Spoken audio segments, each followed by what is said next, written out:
Imagine you enter the world of the Shogun warriors. They're on the move. There's Raideen with Delta Wing missiles, Dragoon with a star shooter, and Mazinga with a rocket launcher. The Shoguns. Imagine you command them to defend freedom, protect justice, and challenge evil. The Shoguns. They're ready to strike when you are.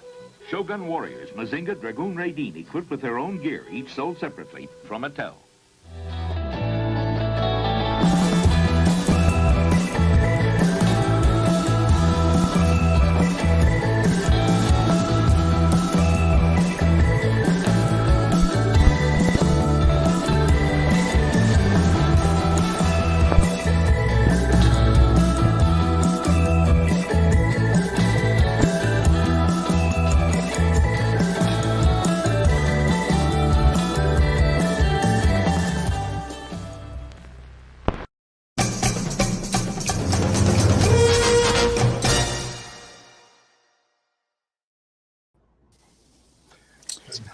What is going on, people? Welcome back to another edition of Collect All Monsters, a side project that myself and my fellow co-hosts do from time to time.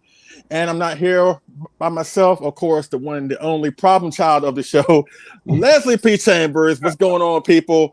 And I have a great friend all the way up in Philly, if you will. The East Coast branch of Collect All Monsters here in full effect. The one and the only, our resident professor, the one and the only John Ruffin. How you doing, Johnny? I'm doing great, Leslie. It wouldn't be better except with you. So this is great. Great to be with you. And you know what? We haven't been on the show in 2 months because you were on the June show and I missed that one.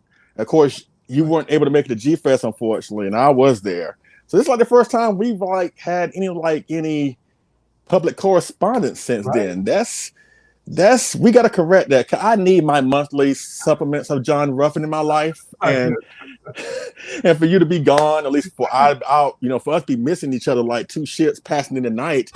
I kind of need that more in my life. You know what I mean? But again, thank you so much for being here. I really do appreciate it. Thank you. Your invitation was right on time. I appreciate it. We don't have enough on-screen time to chat it up and be to share. So I appreciate this today. You're the man. I appreciate that. And we got 15 people watching. Thank you so much for being here. Let me run through the chat before we get into the meat and potatoes of this discussion. Of course, Johnny Coke, Showa. How you doing, good sir? Juan Martinez, Greg Coggin, Pandemic or Pandemic, I can't pronounce that. I'm sorry if I kill it every single time you say that. Every time I say that, but thank you very much for being here. Of course, Nathaniel Plummer, Eddie Ruan, Black Dolls Matter. That's your family, right, Johnny? My brother, bro. Yeah. And of course, Fancies of Cats. He's always here supporting us. Thank y'all so much for being here. Really do appreciate it. And of course, you're here to obviously hear the thoughts of our resident awesome professor over here. John is going to give his personal ranking of every Showa Godzilla film, all 15 awesome films from his least favorite to his most favorite. Now, let me give a huge backstory of why we're doing this stream. Because I did a stream like this a few weeks ago. Back last month around June, when they started doing that mysterious countdown on Twitter, Toho came up with that all new Twitter page where they were counting down pretty much every single Godzilla film, except for the MonsterVerse ones, because apparently Toho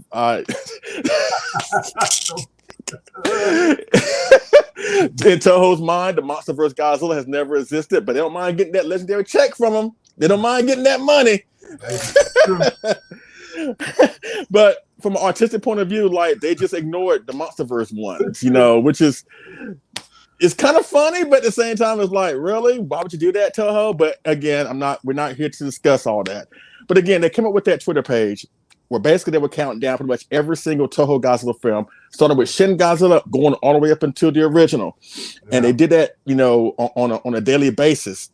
And the speculation was, and turned out to be true, that at the end of that countdown, we were going to get some type of revelation or reveal or some information about the new Toho Godzilla film coming out just in a handful of months in November. And that turned out to be true. And of course, Godzilla -1 is on its way. And in response to that, I came up here as a side project on Collect All Monsters, and I gave my personal ranking of the Showa Godzilla films, from my least favorite to my most favorite. And I put out a challenge for any other YouTuber or blogger or fan or whoever who has a platform to come up on here or wherever and just give your personal rankings of the Showa Godzilla films. Because I'm sure that my list is going to be different from yours, going to be different from John. But I thought it would be really, really interesting if John offered his perspective. Because again, John, like me and like Kyle and like David, Justine pretty much the only one is like more so of a Heisei fan, which is fine. But all the dudes on the show, like we're Showa for life and in a lot of respect. So it was hard for me to come up with that ranking, to put this film in one spot and put this film in another spot. Before we get into all that, John, was it hard for you putting these films in a certain ranking?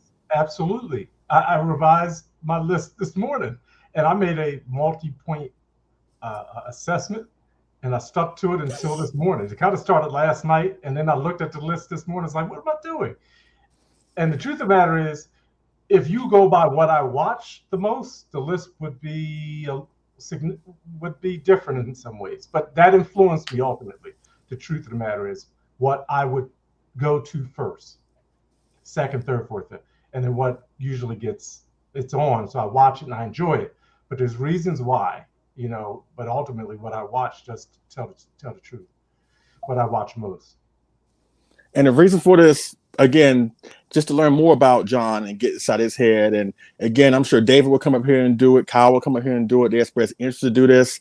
So it's going to be interesting to see where certain films lie on John's list. Now, keep in mind, this is from John's perspective. It's from his opinion. You know what I'm saying? There may be some films that may be in certain spots that you may not agree with. Lord knows I know. Because if you saw my video and you saw my list, and if you saw where the original film ranked on my list, but again, I gave y'all a detailed explanation as to why, and you know, but again, we should not be attacked for having opinions. Now, as we go through this, I'll start off by saying in case you didn't see that video, I'll state my like number 15, number 14. I won't go into reasons as to why, because this is more so about John's perspective. If you want to know my reasons why a certain film is in a certain spot, go to my video and watch that. But just to get things into perspective, to show how different our lists are, and I'm sure it's gonna be just like that. I'm gonna say what my 15 number favorite film is, and going to 14, 13, whatever. And then John will talk about his 15. He'll explain more why that film is in that certain spot. So again, John, you know, I know I put this on you in short notice. I'm sorry, because I know like it's like a common saying, like when you have so many favorite movies or favorite songs and try to put a list together, like which one is your favorite out of the favorites. I mean, it's like trying to pick your favorite child, and parents don't do that. Please don't do that, you know, but this was hard for us, like seriously, because we love every single one of these films, maybe more so than the Heisei and the Millennium, because like John, we grew up watching these films and we have personal attachments with these films and stuff like that. So please keep that in mind as we go forward here. All right. So John, without further ado, let's get down into the list. And as we go along here, since this is a collectible show, you know, more so of a collectible show, we're going to provide some visual displays of pieces from my collection to go along with the certain movie that we're going to talk about, just to tie in with the collectible aspect of our show into this discussion, so you can get the best of both worlds. All right. All right. So let's count them down from our number 15 to our number 1. And of course, my 15th film, or at least my ranking on this film, the film that falls into number 15, in my opinion, is of course 1955's Godzilla Raids Again. And again, if you want to know why I put that film in that spot, go to my video. But that's in my number 15. So John, what's in your number 15? Go for it. Before I agree with you. What? You gave it away already? Gave it away? Because I think a lot of us, unfortunately, would side with you, at least on that. But with that said, let me just give you I have an 11-point system, 11 factors that I took into consideration to determine my list, and then I kind of threw it out for the top 10. So my 11 points, it has to have a Showa factor. Is it quintessential, as David would say, some quintessential defining Showa quality? Second was a social factor. Does it have some significant meaning to society? And we know a lot of the Showa films do. Story factor. It might not look good in execution all the time, but it is great on paper. The sheer factor, like sheer joy and fun, that's very important. And that weighed heavily. Then another factor is the sacred factor. Is it something you should never touch or criticize? And to me, there's only one film that carries that for good reason. Well, two. So, there's two. I know. There's two. But I'm coming. I got to get you back. And then there's the sound or soundtrack factor.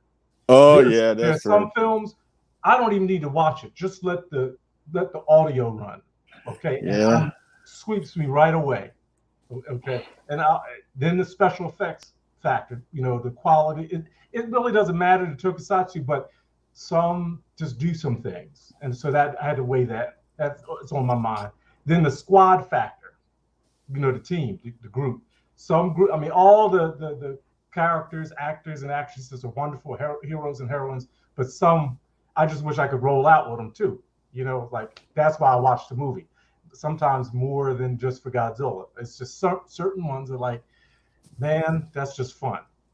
Then there's the last three are probably the most important for me.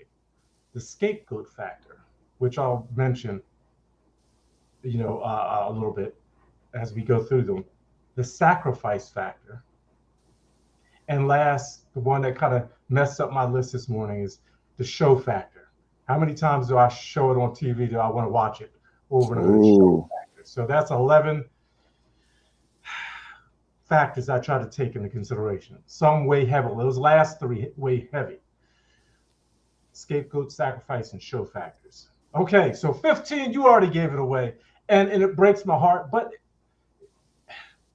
the reality is I will watch this. Watch this. Number 15, more than I do, I don't hurt you, but then 14, 13, and 12 in my list. And so I did bring out little visuals. So yes, number 15 is Godzilla Raids Again, Gojira no Gyakushi. And it does have some wonderful things about it. It does have sacrifice. It just Kobayashi and the story there. But gosh, there's actually moments, too long moments, just way too long with silence. And it's just the fight, but bringing in Anguirus is important. The kaiju battle, but overall, it's just if it's on, I watch it. I'll leave it on, but it's not something I go to. It is number 15 for me. And out of my 11-point system, it only got a 4. And it didn't weigh up to much, unfortunately. It was rushed. So, yeah. And your Godzilla there, that's a one to have. I do. I have to say something about that suit. That suit, to me, some of the angles are bad. You just don't. Yeah. But I tell you, it's high on my list. I want a better representation of it than the X Plus figure, the figures that are available. I really, the garage kits, what you have. That's the KOC. Beautiful. Yeah. Beautiful. Yeah, that's the KOC. And again, I think that's like the best representation of that suit in a collectible form. And that's something you don't hear a lot, like best collectibles of the 55 Godzilla.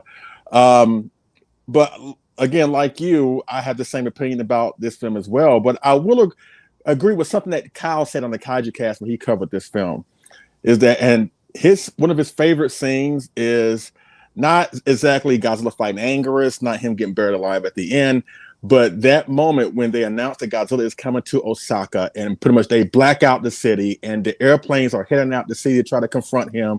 And the whole city is on edge. Mm-hmm. And it's like, you just see Godzilla in the distance, just bobbing his head in and out the water.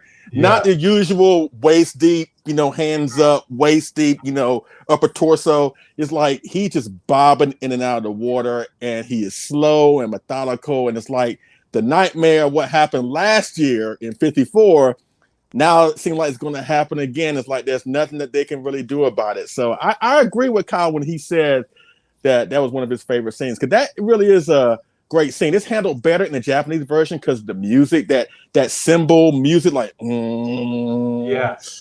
You know what I mean? It has its moments. It has its moments, but then it doesn't add up well. Right.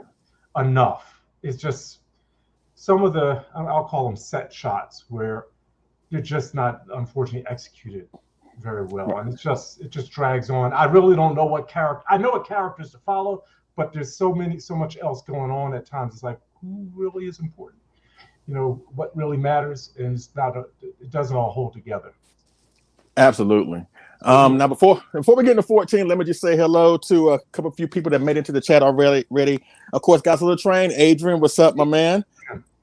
David 13, no, Deva 13, Greg Coggin, of course, Helmy, what's going on, Helmy? And the Ranch Hand. And thank y'all so much for being here. And you know what? That's cool that you had that type of rating system. That's more preparation than I did for it, quite frankly. But it's nice that you had all these parameters and why a certain film would go in a certain spot. But at least we agree on something. Probably one of the only few things we're going to agree upon when it comes to our list. But yeah. But our number 15 is. I think we agreed on the next one, maybe, if I recall correctly. No, I'm willing to bet. Oh no, we don't agree on the next one. No.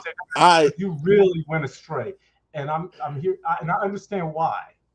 Yeah, you really went wrong. Again, I'm like Steve Harvey on Family Feud. I'm willing to bet my next paycheck that my number 14 and your number 14 is not the same.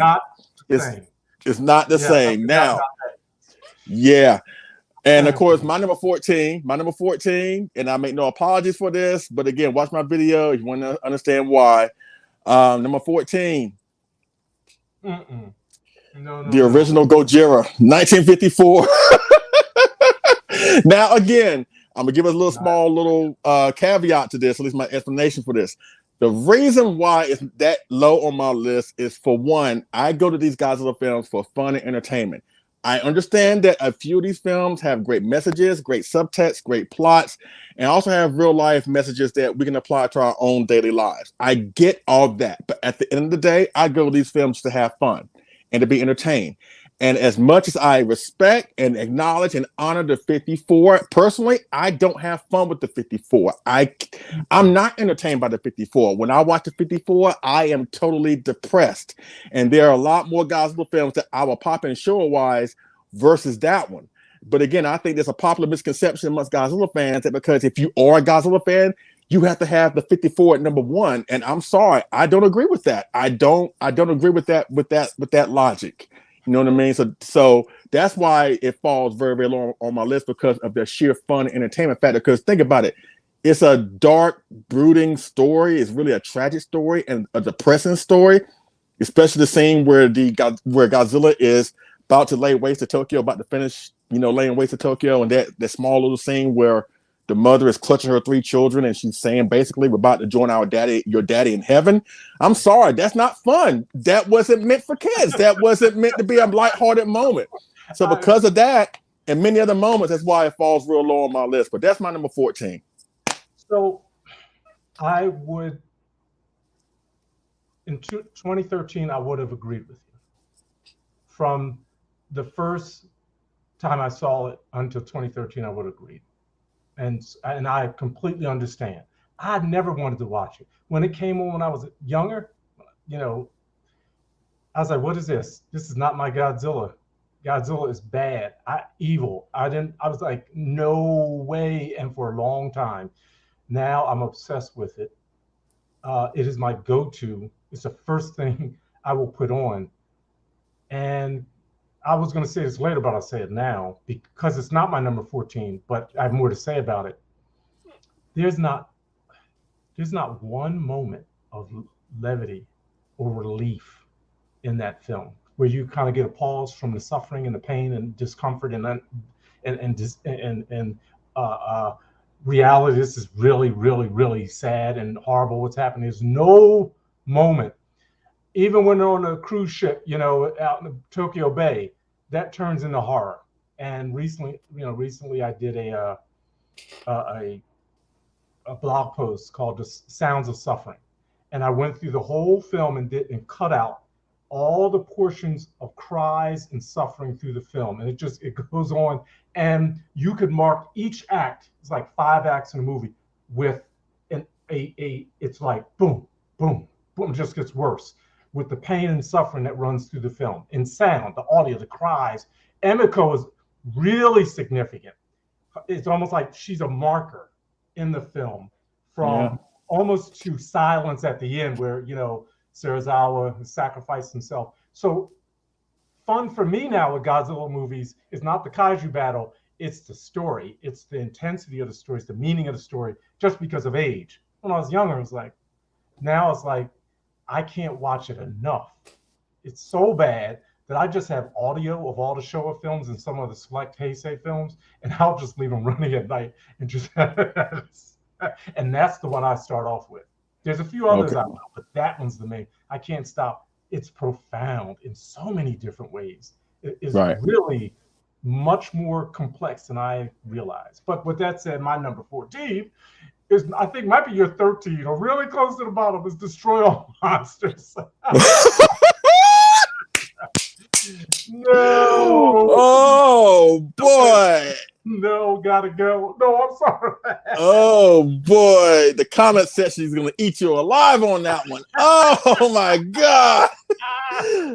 Thank God David ain't watching. Thank God David ain't watching. He would have a cow right now. No, it is, when it comes on, especially on the Pluto channel, I'm like, okay, I gotta bear through this till I get to what's coming after, because I like that more. Okay. I don't mean it like that. Soundtracks mean something to me, and when I hear that last, just how it ends, I'm like, yeah, that was supposed to be the end of the Showa-era, and I'm glad the movie ended. No, that's just terrible. There's wonderful aspects about it, but overall, it's not entertaining. And did someone say it was? Oh, Jesus! The poor man's invasion. Poor man's monster. I mean, monster Zero. I mean, it's all right, but it's not on. It's just low. It's just, and I end up having to watch it because it's on, not because I wanted to watch it. Sorry. You know what? AJ Russo said this a long time ago, and I agree with it 100%. He said basically, Destroy All Monsters does what Monster Zero does, but does it worse. Yes. That's the best way to describe that. Because I think you mentioned it in your. Yes, he's right. And just because you have 11 kaiju or what. Again, if you're a Baragon and Varan fan, you might want to skip this one. Like, and that's my issue with this film. What they promised and what they delivered is two different things. And that's why I can't get into Destroy All Monsters. It has its moments. Great Godzilla suit, great battle, great score, great cast. City, he attacks, he's on the attack again in the daytime. I mean, it's a really, you see some great shots of the big G, but the battle was okay. But there was no drama to it because we knew going in, Ghidorah was not going to win that. In the last film we saw him, he couldn't get past Rodan and Godzilla. Now we're supposed to buy into him having the chance against 10 other monsters, and 3 of those monsters were puppets and didn't really do anything. Come on now. Right. And it has, if I go, and I gave it a 5 on my, it didn't have any really redeeming qualities to rank with the others, just for me. Okay. Yeah. So. All right, now let's go to my number 13. Number 13 for me is, again, I'm sure I got some flack for this, but again, I go to these films for entertainment. And my number 13 is Godzilla's Revenge. And people gave me flack about it. Like, really, you put Revenge over the original 54? And the way John's looking at me right now, he's probably one of those people. You got issues. But again, but I want to watch a film and not be depressed. And between those films, you put both of them in front of me, I have to be in the mood to watch 54. I could watch Godzilla's Revenge all day long without being in the mood for it. So that's why that falls in my number 13. I can see. I understand. I rank it higher. It has grown on me. I used to stay away from that. Just didn't want to watch it. My number 13 will probably get me in trouble. It has produced great directors and great Toho staff. Its influence is tremendous. And yeah, but I don't want to watch it for one couple reasons. And you probably could guess what I'm about to pull up here. I'm on the edge of my seat right now. I'm on the edge of my seat. Oh, it belongs on the bottom. And I don't mean it this way, because it used to have rank to me, but I can't do it. No! Gots to go at the bottom. I know why. I know why it has to go. You know what? We're gonna get into this right now. Because you know what? Don't make you know what? Because we've been kind of like been okay. We kind of getting like with each other, but we don't really go into it on the show because we're mindful of the show. But you know what? This is our show, so we're gonna get into it. I don't care what that book says. I don't care what Tomoyuki Tanaka said. I don't care if he said that back in 1983. Why didn't he say that back in 1962? I tell you why he didn't say it back in 1962, because they still wanted to make King Kong films. Now, 20 years later, that when Godzilla is a bigger star, now he wants to retroactively change that.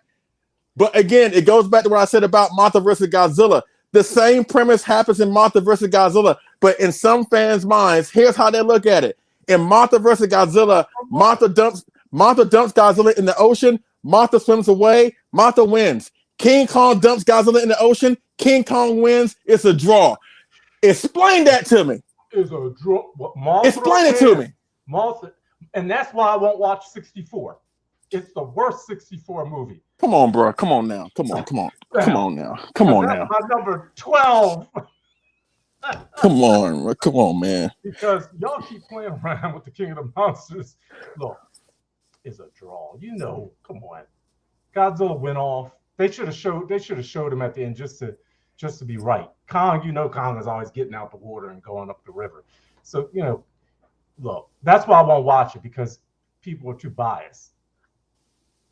But it really bothers you. It really bothers you that Kong was the intended winner, or seemingly he won. I mean, because think about it. How many times now? I will grant you, King Kong is not on the level with Godzilla in terms of their capabilities. I get all that, but but also at the same time, how many times have we seen Godzilla go up against Hedra, King Ghidorah, Space Godzilla, Mecha Godzilla, and he can't do what they can do, but he still finds a way to beat them?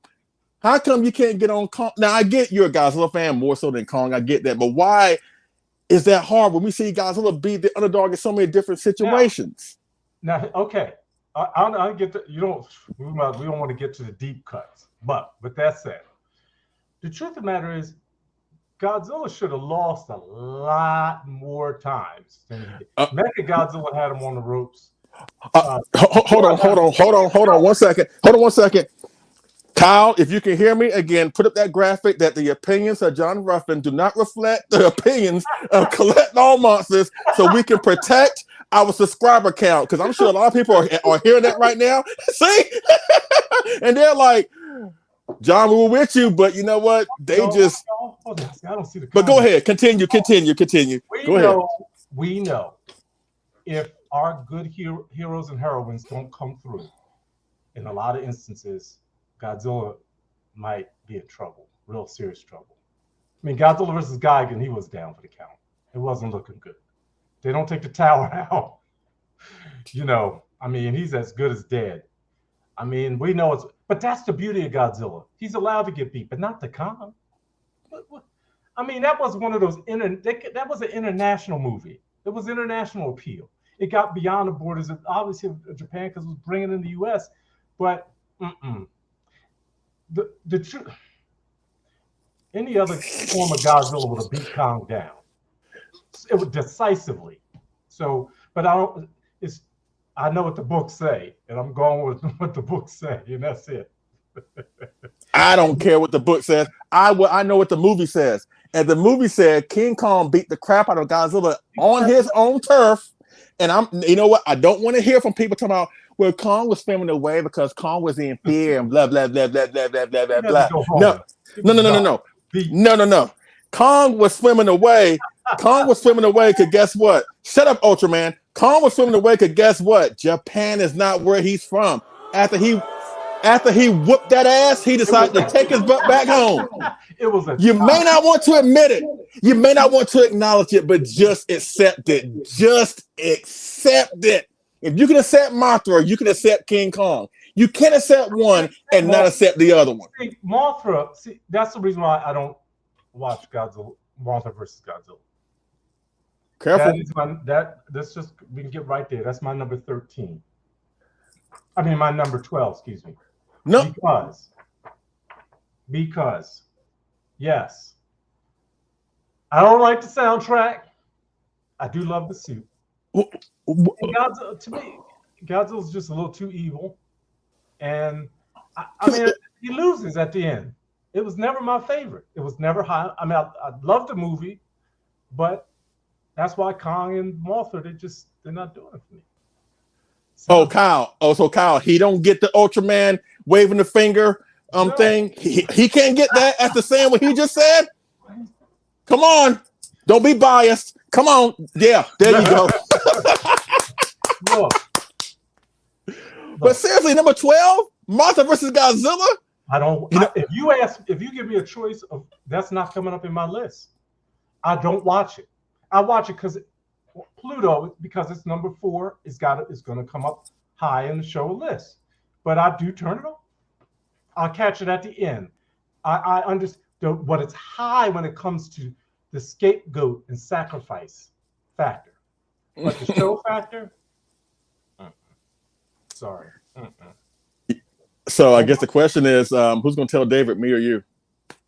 Who's going to tell David? Because he's going to have to know about this. I'm going to be honest with you. Exactly. Jesus Christ. I'm sorry, John. I'm trying to laugh to keep myself from crying because Mothra vs. Godzilla is so low. I wasn't expecting that. You really caught me off guard. The fact you don't like the score, you think Godzilla is too evil. Honestly, that is not a criticism. I mean, remember the score. You don't remember the score? I could hum entire Godzilla movies just scores from start to finish. Lord have mercy. There's a very few moments that I think, like, man, there's great scenes. Look, I love his appearance. I love it. But it's not a film I go to. It doesn't just, I can't put my finger on it perfectly, but no. Yes, it is a Mothra movie. No. I gotta put the brakes on that one. Mothra vs. Godzilla is not a Mothra movie because Mothra, even though she takes top billing, Godzilla is the star. Now, 1992's title. But even though she takes top billing in the title, Godzilla is a star in that film, not Mothra. In 1992, I will grant you, is more so of a Mothra movie than Godzilla. True. Mothra reigns in Japan. That's right. That's why Mothra was going to beat Godzilla one way or the other. Godzilla got the aging adult, but the larva, and got one of the larvae, but the truth of the matter is they love Mothra. And there's something special about and powerful about Mothra. I get that. And I get that. I get it. And it's just, see, that scapegoat and sacrifice factor is huge. Right, yeah. You got folk paying for somebody else's sin and they don't deserve it. Then you have those who sacrifice on the behalf of others. Mothra is she sacrificed for her children. she scapegoated in the original movie. Lord have mercy, Jesus. Come on now. The story of Mothra is powerful. And there's a book I want to start reading just about Mothra. I'm finishing up the one on the cultural background of Godzilla, but there's one on Mothra that was recommended to me. And I know that's going to be just as profound. So, but I don't want to watch it. Like, you know what? This is my fault because I put this show on the day that David is traveling. He's not in the chat to help me out, back me up on this. So I blame myself for this, quite frankly. But you know what? I respect that because you don't see Mothra versus Godzilla the way I see it. doesn't make you less of a fan, doesn't make it less, doesn't make your opinion is less valid. It's just that you see, like the 54, you see it one way, I see it in a different way. So that's really interesting that we have contrasting views when it comes to these movies. But you know what? It makes conversations like this really, really, really interesting. Now, my number 12, before we go into our number 11, is Destroy All Monsters. That's what, again, right. Real low on my list. I mean, for the reason that we talked about earlier, that's why it's low on my list. All right, now we're going to number 11. My number 11 is my first Godzilla film that I ever saw that made me a fan. Godzilla vs. Megalon. You know, love that film, but again, there are a lot more films I love more than this one. So, what's your number 11, Johnny? It's interesting you say that because I adjusted number 11 and number 10. Okay. And that involved that 70s classic, if you will. I wanted to say one thing about Mothra versus Godzilla. I'll be honest with you about that. Godzilla has no redeemable qualities, and that's probably what turns me off most about Mothra versus Godzilla. I can't find any redemption in his portrayal. There's nothing except evil, in a sense. Like there's nothing nothing there to justify me having any identifying. You know what? If I can get inside your brain a little bit, because I don't think we had this conversation before, but listening to the way you talk and knowing about your certain favorite Godzilla films, it's like you're a fan of Godzilla, but you don't like Godzilla when he's an evil entity for the sake of being evil. Now, you're fine with him liking Ghidorah, the three-headed monster, or Sea Monster, where he still is a dangerous threat, but yet he does something good to benefit us. Are you more of a fan of the anti-heroic Showa Godzilla versus a villain? Or are you into the more superhero one? Okay, so, man, and this is what happened to me in 2014. I lived in Nagoya for a year. Yeah, okay. So, I mean, like, Mothra versus Godzilla, I lived in the set. I mean, going every Saturday to the TV tower. It's like every time I go, I was just thinking about the movie all the time. But it was one afternoon, I came back from doing my little Saturday walk and shopping, and I said, well, let me watch the first Godzilla movie, because I decided to start collecting again. It was at that time. Okay. That time. And because I needed an outlet. I needed a hobby again. I had kind of been so serious for a while, and then I was watching it and I said, oh my gosh, there's aspects of this that I never saw before that connect so deeply with my more serious side and kind of the things I focus on. Right. And it changed the way I looked at Godzilla, and I couldn't believe what I was seeing and the patterns that come through all the films. And I found I could look at Godzilla in the original and subsequent films other than Godzilla. Same with King Kong versus Godzilla. Maybe it gets at really why I don't really care for these two. It's because I don't see any redemption in it. There's no story around why he's become what he is. I understand 54. I mean, he's a victim. He's a victim like in the Japanese in Hiroshima and Nagasaki. Yeah. But in Mothra, it's like he's just like GMK. That's the other reason I don't sometimes have issues with trying to get down in GMK sometimes. Right. Okay. Yeah. It's like there's nothing. It's like, boy, he's just a bad dude. And I don't care. Growing up, I wanted Hero Godzilla. I wanted Justice Godzilla. You know my favorite. You know, when it comes down to it, one of my go-tos. But no redemption. Nothing there. It's like, okay, yeah, he needs to lose. He needs to go down. Right. But the others have backstories. In Godzilla versus Mothra versus Godzilla, there's no real backstory for Godzilla that makes me feel like this could have went another way. It had to go this way. Right. Mothra has a backstory that bleeds into that film. So, because the first Godzilla's gone.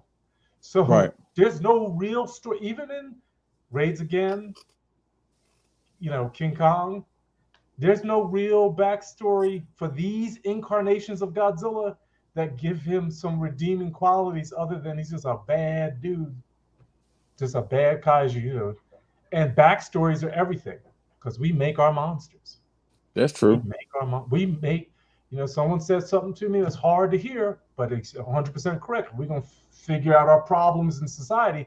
We can't just look at the person that's hurt. We have to look at the victims, but how do we make victimizers?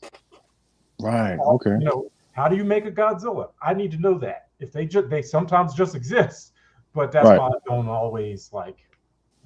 That may be why those films lose me. You know what? Nobody cares if Elliot Sawyer's agree with John, because I know that he don't like the Mothra versus Godzilla suit. He don't like the Mosu Goji. So his opinion can go into the nearest wood chipper, and for all I care. But again, I mean, that's my favorite Godzilla because again, he may not have a big backstory or anything like that.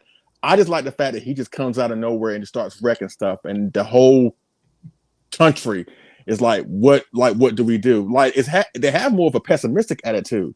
It's like they not even convinced themselves that they can even defeat Godzilla, and I like that. But again, that's how we differ on that. But what is your number 11? Number 11, I could have ranked. Well, this is a good. This film is growing on me, and I see it more. Godzilla kind of bothers me, but I can watch it more. I can watch it now, not like I did in the past. And I know you appreciate this film much more than I do, but I feel you on it on so many levels. Son of Godzilla. That's your number 11, Son of Godzilla. Yeah. Okay. Yeah. Because it could go higher, but it's hard for me to. It could go over the next one, but I battled. I had to move them, like Family Feud. The survey says, it's good. I hated to put it where it was, but the others just outweigh it, and I gave it a 6 on my scale. And actually, Mothra versus Godzilla had an 8 on my 11-point scale. Oh, okay. Yes. It's right up there. Just actually, truth of the matter is, it outranked 4 of my movies that are in my top 10 in terms of points. So it's excellent film. It's just how I vibe with it. It doesn't resonate with you. It doesn't resonate with you like it does with me and David. That's understandable. Son of Godzilla. That's another film that again I've grown to appreciate more. And now that I've become a father, I can understand what Godzilla went through. The fact that he wants to sleep and your child is like, no, we ain't got time to sleep. We got time to do other things. Yeah, that's brilliant. Because I was Godzilla. Like when I first had my first daughter and she came over to my house. And again, with the infant, you got to be constantly, attentive to them and be there for them and all that good stuff. And here I am working like 50, 60 hours and I'm still, picking her up and taking her to my house, and because she was staying more so with her mom at the time. And then one time she would land on my chest on the couch, and all of a sudden I just drifted off to sleep. And then when I woke up, she was nowhere to be found. That immediately she was fine. She was in the kitchen just looking out the window. But I was like Godzilla when I woke up and Minya was nowhere to be found. I was like, oh my God, where's my child? Where is she? But I like that evolution of Godzilla's character. That's one thing I love about the Showa series, that we see we don't see the same Godzilla that we saw in 54. We see him evolve into a serious metaphor, into an outright villain, then an anti-hero, and then to a father figure and a superhero. And see that I know a lot of Godzilla fans hate the fact that Godzilla had a son, at least a son that looks like Minya. I get all that, but I actually enjoy it. And I'm one of the vocal fans that say, I love the 67 suit. It's one of my most favorite suits of all time. It's in my top 10, and I won't apologize for that. So I love Son of Godzilla. I really do. I appreciate it now. And I'm starting to enjoy the human stories, aspects of the stories and interactions, and then just the Godzilla encounters and that film, it has some very important social value too. I mean, especially it does. Right now, and some of the issues, climate change, et cetera, for food production might get tighter. Just think about what's going on, Russia's invasion of Ukraine and the food production. And, it's just interesting how the guys, back in the 60s and 70s, 50s, 60s, 70s, issues are still with us, that they were taking on back then. Great, but wonderful film. I enjoy it now, and I love the soundtrack. Yes. love Yes. the soundtrack. And that's why I can have it on and not watch it. I can just listen to it and listen to the voices and know where you are in the film. I mean, the just the sounds of the Kamakuras and Kamonga, just Yeah. it's like that's storytelling in all by itself. It's just fantastic, and that's just listening means more to me sometimes than seeing. Right. Absolutely.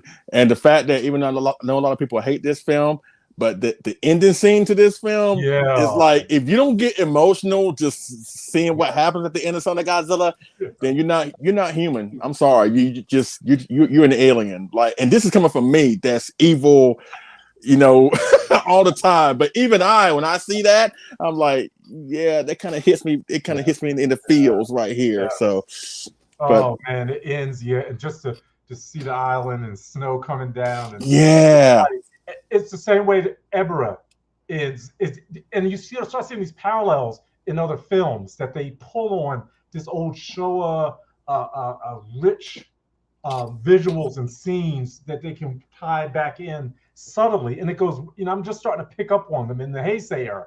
Just some of the richness that the Showa-era has communicated over the it's just a treasure trove of resources to pull from. Absolutely. And that's now, yeah. All right, here we go. Now we're going into our top 10. We're going to the top 10. Thank y'all for still being with us. John both of us have had some hot takes here and there. But thank y'all for still being with us. My number 10 is ironically what John just talked about. My number 10 my number 10 in his ranking is Son of Godzilla. Again, for all the reasons I've mentioned, I love that movie so much. The score, the pseudo Godzilla, even the human cast is like the who's who of people that we've seen in various great films at the time. Whatever. I think the cast not being talked about enough. It's kind of like it's like a crime. Like, I find the human cast of this film very underrated. So number 10 for me is Son of Godzilla. So what is your number 10, Mr. Professor? My 10 was your 11. Megalon. Okay. Yeah. And I switched them right before we, came on, or an hour before, because I said, Megalon was such an important film to me growing up, because I was kind of like denied seeing it for a long time. It was in the TV guide. I got already had my tape cassette to record it, and some gargoyle movie came on. And it took me about 5 minutes to realize this is not it. What did it do? This is not, I was waiting all day for this. And it didn't happen. And then when I finally saw it, and I only knew about it because of Fangoria, issue 1. That was like my Godzilla Bible back in the day. And this Godzilla's Megalon, they just take out the slide on the tail. It would be, wait a minute. You don't like the tail dragon drop kick? No. But I've come to appreciate it in this way. This starting with I ain't believing this. I'm not believing. Starting with All Monsters Attack, all the way through Ghidorah, they're like purely for the kids. And I started to look at Godzilla vs. Ghidorah through a different lens. It's all through Ken's eyes, and so I'm starting to reevaluate Megalon in the same way. In Ghidorah, look, Ken, he gives you the hermeneutic or the approach to the film from the beginning. Superman beats them all. So Godzilla's got to beat him out, and then he flies, he drop kicks, some things got cut out. He does it all. And so Megalon, okay, he does the slide and kick.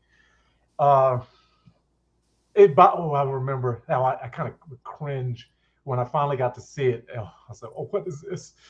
But I was young, so it was still acceptable.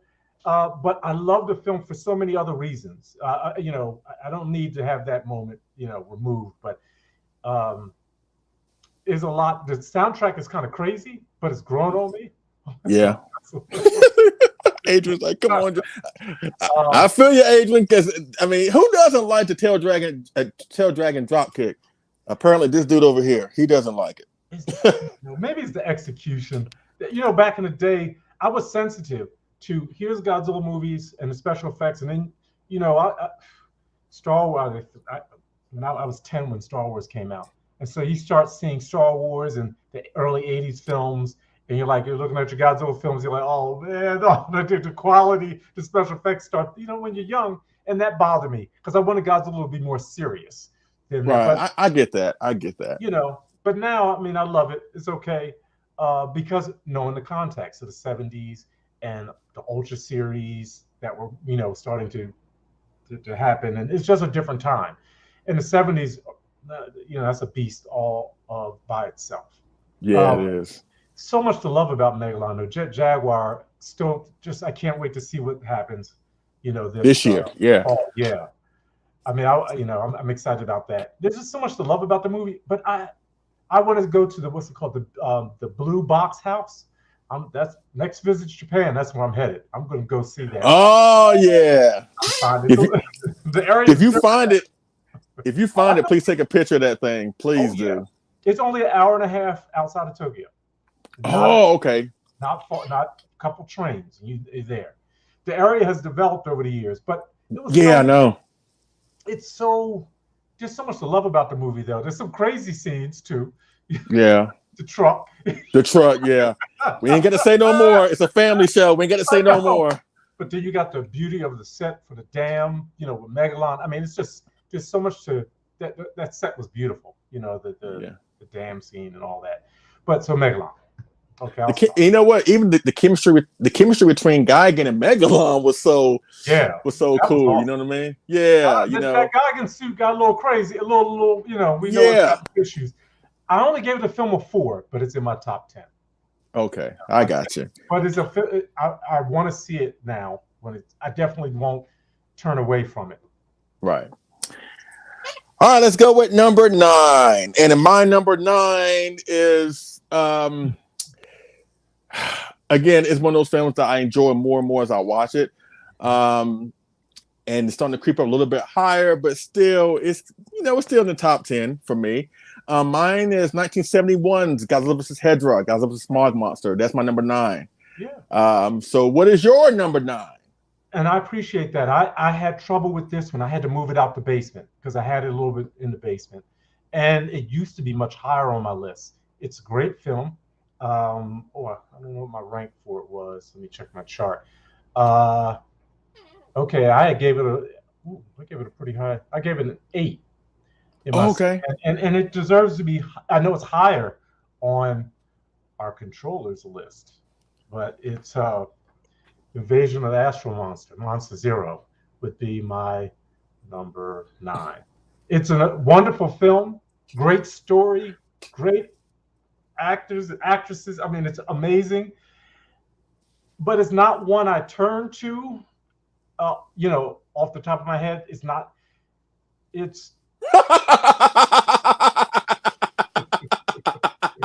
I knew it was coming. You know what? I can see Kyle's facial expression, like in the back studio. I can see his face, and while you were talking, he had his face like this. Kyle, blow me up. Look at do my face. Kyle was like this. He was like.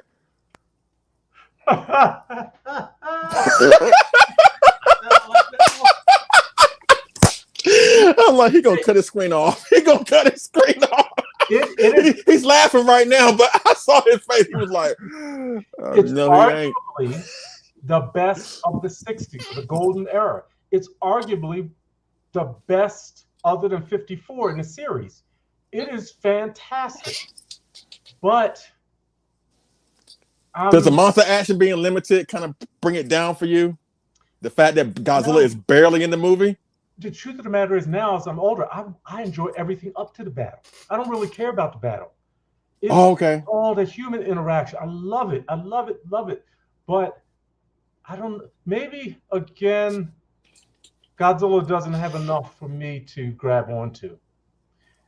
I love the special effects, the shots, but it's not enough. There's other films that just knock it down. I can't get beyond.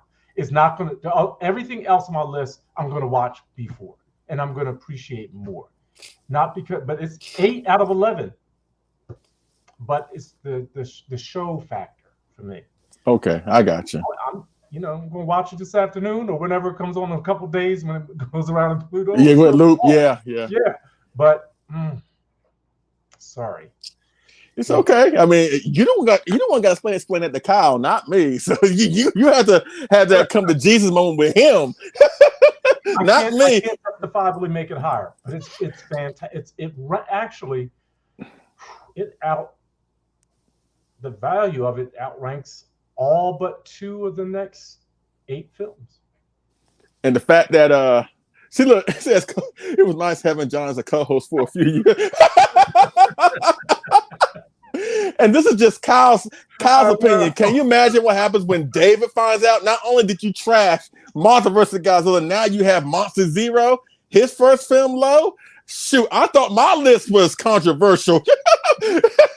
John, believe it or not, you're actually making me look bad, look good right now. So thank you. I want to thank you. But it's not. It's awesome. But I'm sorry. It's you know what the other problem is? It's in that dead zone of time where Godzilla's bad, and he's working his way to being all completely committed to justice. He's not there yet.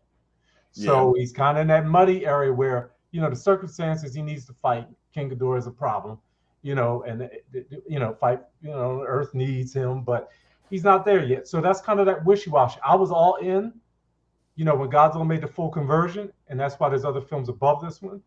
Right. But and I was against 54 wasn't my favorite and everything, they're like, so these earlier 60 films suffered. Right. All right, now that we got past that hump, and again, me that the 1965. Jesus Christ! Oh man! I mean, sometimes you just can't stay in the background. You just gotta speak up. You brought Kyle out of hiding. This is epoch making. I think it was when you made an allusion to the fact that Godzilla hasn't made it into the full-blown hero phase in 65, and I'm like, what are you talking about? Like, he only destroys because he's been ordered to destroy King Ghidorah or ordered to destroy the Earth. And then as soon as the control's done, he's like, yeah, back to King Ghidorah, and he never goes and destroys anything on his own in 65. He's hibernating. They wake him up. Anyway, okay, I'm done. No, and I see to a young mind, as a child, you can parse through all that. I appreciate it now, but it's still, he's in that gray area. I don't know. It might be a personal beef now with King Ghidorah. It's just, they round 12. Greg, help me. I knew it. I was counting on the time. I was like, because Kyle, before we got this show, I even invited him to come aboard, even offer his rankings. He was like, no, dude, totally. I don't mind being a producer. I'm going to be in the background. Just y'all do your thing. I'm there to support y'all. But the more John just took that knife into the back of Monster Zero and just twisted it. And I'm looking at Kyle, and Kyle's like, and let me say, see, we need full power up Godzilla, but let me say, 66 in Ebra, he still was a little, but Mothra showed up and he ready to kind of get with Mothra a little bit. Might have been in play. But the truth of the matter is his heart still wasn't in fighting for the humans. It's like they mistreated him. He had a lot to deal with. He had a lot of back issues. That's true. I'm just being honest, and that was that was part of why those early films, didn't watch them when I was young, didn't want to see them. I watched them, but it was hard. I was waiting for, the rest of my list. Right. All right, now we got past that. Let's go into our number 8. And number 8 again was John's real low pick, but it's kind of higher on for me, and we already talked about it, so we ain't got to go into it anymore.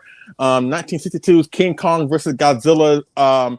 More so, this film is high on my list because of nostalgic reasons. This is one of the earlier films I saw that made me more so of a fan because, truthfully, I'm a fan of both King Kong and Godzilla equally. I love them both equally. So to see both of them in the film at the same time, even now to this day, when I watch that film, I still remember those days of me sitting down on a Saturday afternoon after I watched cartoons and wrestling all day, and King Kong vs. Godzilla is on, and it's raining outside. I got my blanket, I'm eating Cheerios, and I didn't have a car payment. I didn't have a mortgage. I didn't have all these responsibilities. It takes me back to that time. So for nostalgic reasons, and because who I think won, and we ain't got to go into that, that's why it's high up on my list. But what is your number 8, Johnny? Now, I love everything you said because it's something that is really important. The sheer joy factor is all about nostalgia and those memories as a child. And these next 8 are really what these are about, except the number 1. And so this one might get you a little upset, only because there's one that's greater than it. And it could displace all the others, but this is one like 54. There ain't no, this is a hard movie to watch in a lot of ways. Not because of Godzilla, it's because it's pretty brutal. It's just it's a hard movie. And it better not be Terror. It better not be Terror Mega Godzilla. I know that much. It better not be Terror. No! Terror Mega Godzilla! Eric, stop! Do you hear that? You hear that? Explain. You gotta explain it. Is tops. That used to be I can't wait till Terror Mecha Godzilla comes on. But I watch it now, and it has 7 out of my 11-point system. But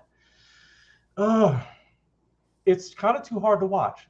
Like 54, there's no break from the, man, this is good. This is just this is brutal. And they wanted it to be dark, and it's like that. It is heavy. It's heavy on the scapegoat mechanism. It's heavy on sacrifice. It's heavy all the way. Sorry about that, Eric. It's awesome. It's got some, I know Kyle's raised some issues about it that he doesn't like execution, special effects wise. Yeah, you kind of redeem yourself now with him. I get the points back. And let me tell you, Godzilla is at peak justice mode. I mean, totally just the best of the 70s. Doesn't get any better. The ending always makes me, oh man, this is it. It's sad. Yeah. It just breaks me in a lot of ways. It reminds me of how Destroy All Monsters ends. Just like it's over. Yeah, it's over. And so that for those reasons, it's in my top 10, but I can't put it higher because it's not a go-to. Again, that go-to factor, sheer nostalgia it has, but it was always a sad movie. But at the end, I'm happy because Godzilla won, but it's over. I can understand that. You know what? And it's kind of surprising because, you have heard me talk about Terror Mecha Godzilla recently, how it's really grown with me, and I love it so much. I can't stop praising about that film. And likewise, you've done the same thing when it comes to Terror. So I kind of figured that Terror would be like in at least your top 5, but to hear it a little bit lower than what I thought it would be because of the reason that you mentioned, I can understand that because this film was really, in comparison to the other 70s films, maybe with the exception of Hedra, because Hedra was kind of dark too in his own way. But 72 to 74, it was kind of lighthearted in a lot of ways. So, but what I appreciate about Terror Mecha Godzilla, because it is a dark film, that it ties everything back to the 54 more so than 74 did. That at the end, and like you just said, even though Godzilla wins at the end, but the whole tragedy thing with Katsura is like, even though Godzilla has evolved into, the more friendly superhero, that ending signifies that no matter how you slice it, Godzilla will always be tied to tragedy, no matter how you look at it. Very well put. And I appreciate that. Because that's a sad story. It is. It's just like, wow, man. Think about the contrast between Mifune and the professor in 74. Yeah. Totally different. They work on to the space aliens, but one is all in. Others like, I'm just being coerced. I want my daughter. We got to stop y'all. But it's fascinating. It's hard to watch. I mean, even her home with the crows and all that stuff is just dark, man. There's some things to explore in that film. A lot to be explored. Yeah. But I could put it higher, but I can't watch it all the time. I can understand that. All right, now we go with our number 7. Now, my number 7 is what you just talked about a couple movies down. So maybe Kyle may have an issue with this, even though it's not in my top 5, but it's higher than John. So Kyle, don't come for me. Don't appear out of nowhere. But my number 7 is Monster Zero. Godzilla vs. Monster Zero, Invasion of Astro Monster.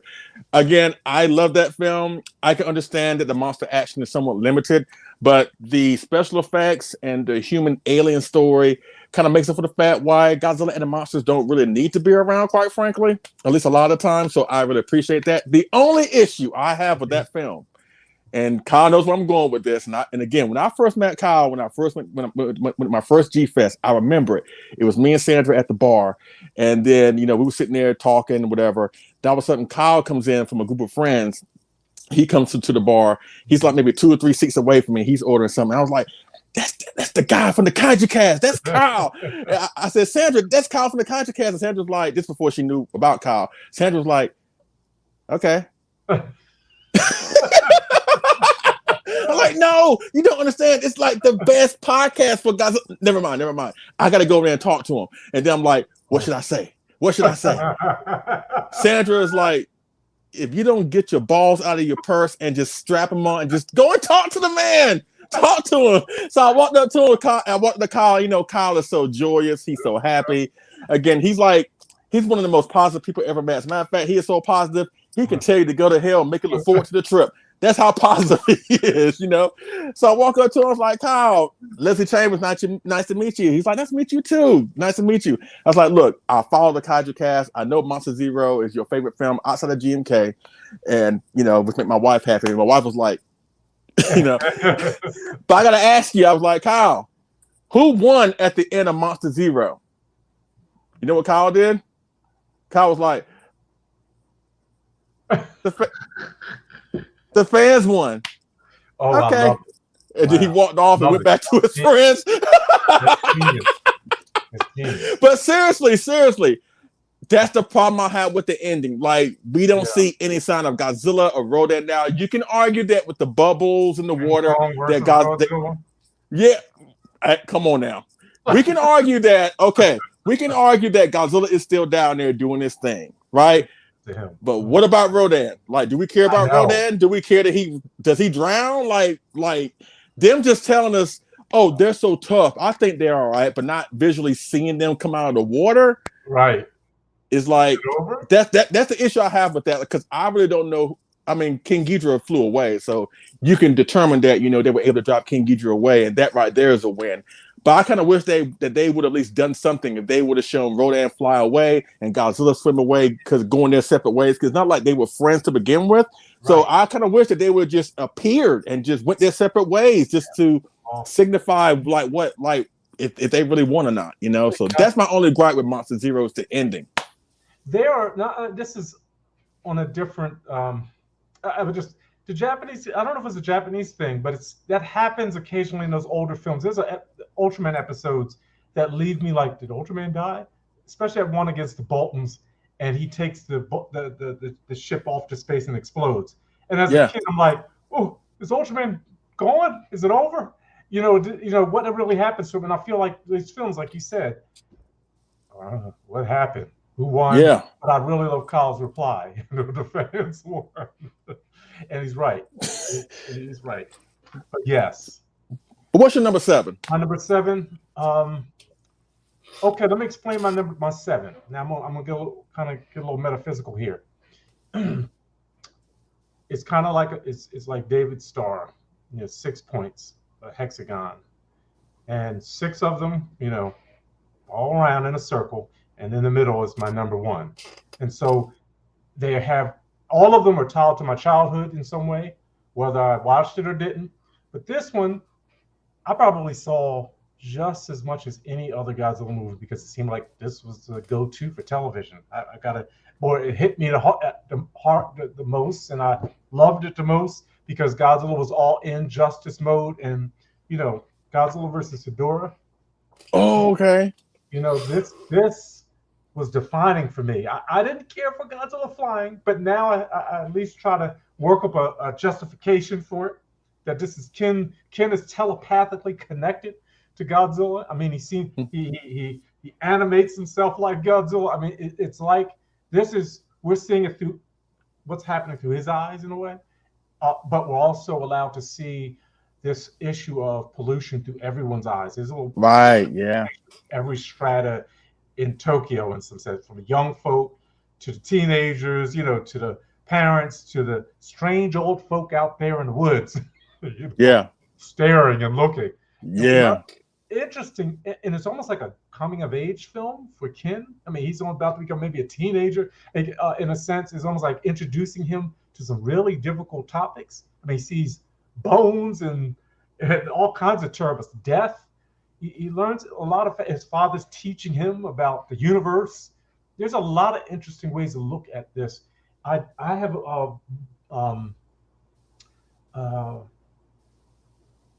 Bono's book Mm-hmm.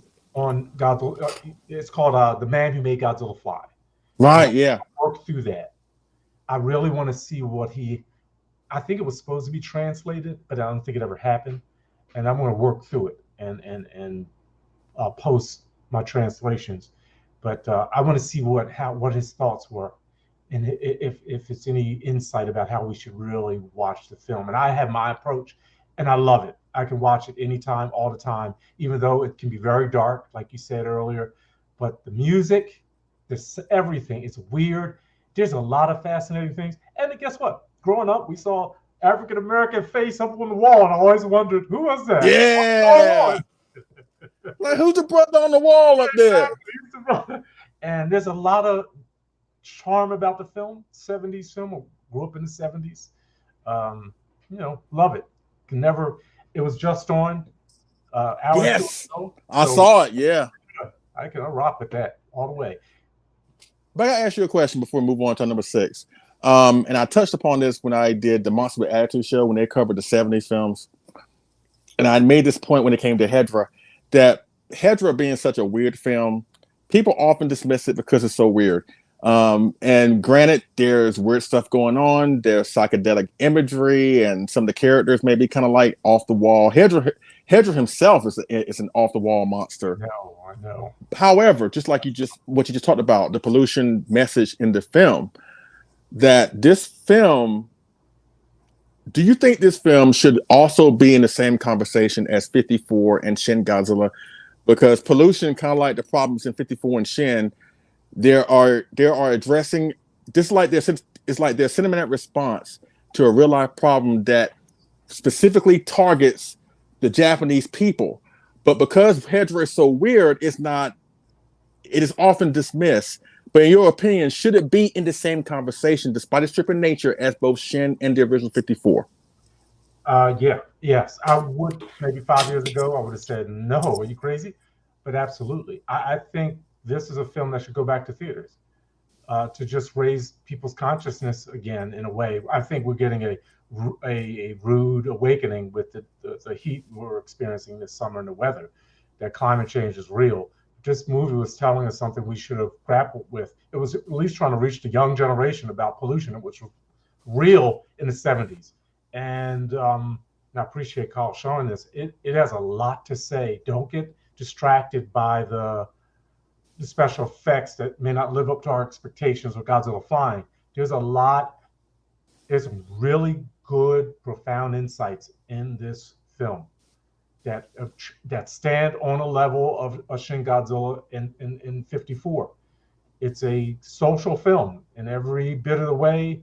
And, you know, even the idea of Shin Godzilla evolved. He was the earthquake, tsunami, nuclear power plant meltdown, where you see, I almost see that as based on Hedorah evolving as we lose or don't get a top of our issues with our carbon emissions, etc. I'm a trained chemist. I'm trained in chemistry. So this is my thing. I took classes in water chemistry, so to do water analysis when I was in school and all those kind of things. So this resonates with me on another level. We don't get on top of it, just like in the movie. It's going to evolve, and we're going to lose ground that we can't get back. Right. It might be maybe these temperatures and weather may be the new norm. We never had tornadoes here in Philadelphia in this area. The last 3 years has become the norm. A tornado, we're going to have a bad storm in a few hours. They're forecasting. And I'm like, this was never the case. So Hedora, there was a freak tornado. There was a freak tornado in Chicago at G-Fest a few weeks ago. There were videos on Twitter. I was like, oh my goodness. Yeah. One was forming. I think there's a newscaster talking about. Can you see it? I think it happened. I think it happened when Kyle got there on that Wednesday, because he was talking about it on Facebook. I think David was too. But yeah, they right there when people started to flock into the G-Fest, they had like a freak tornado right there in their backyard. So yeah, scary. Yeah. So this movie is so relevant, and I would love to see it in the theaters.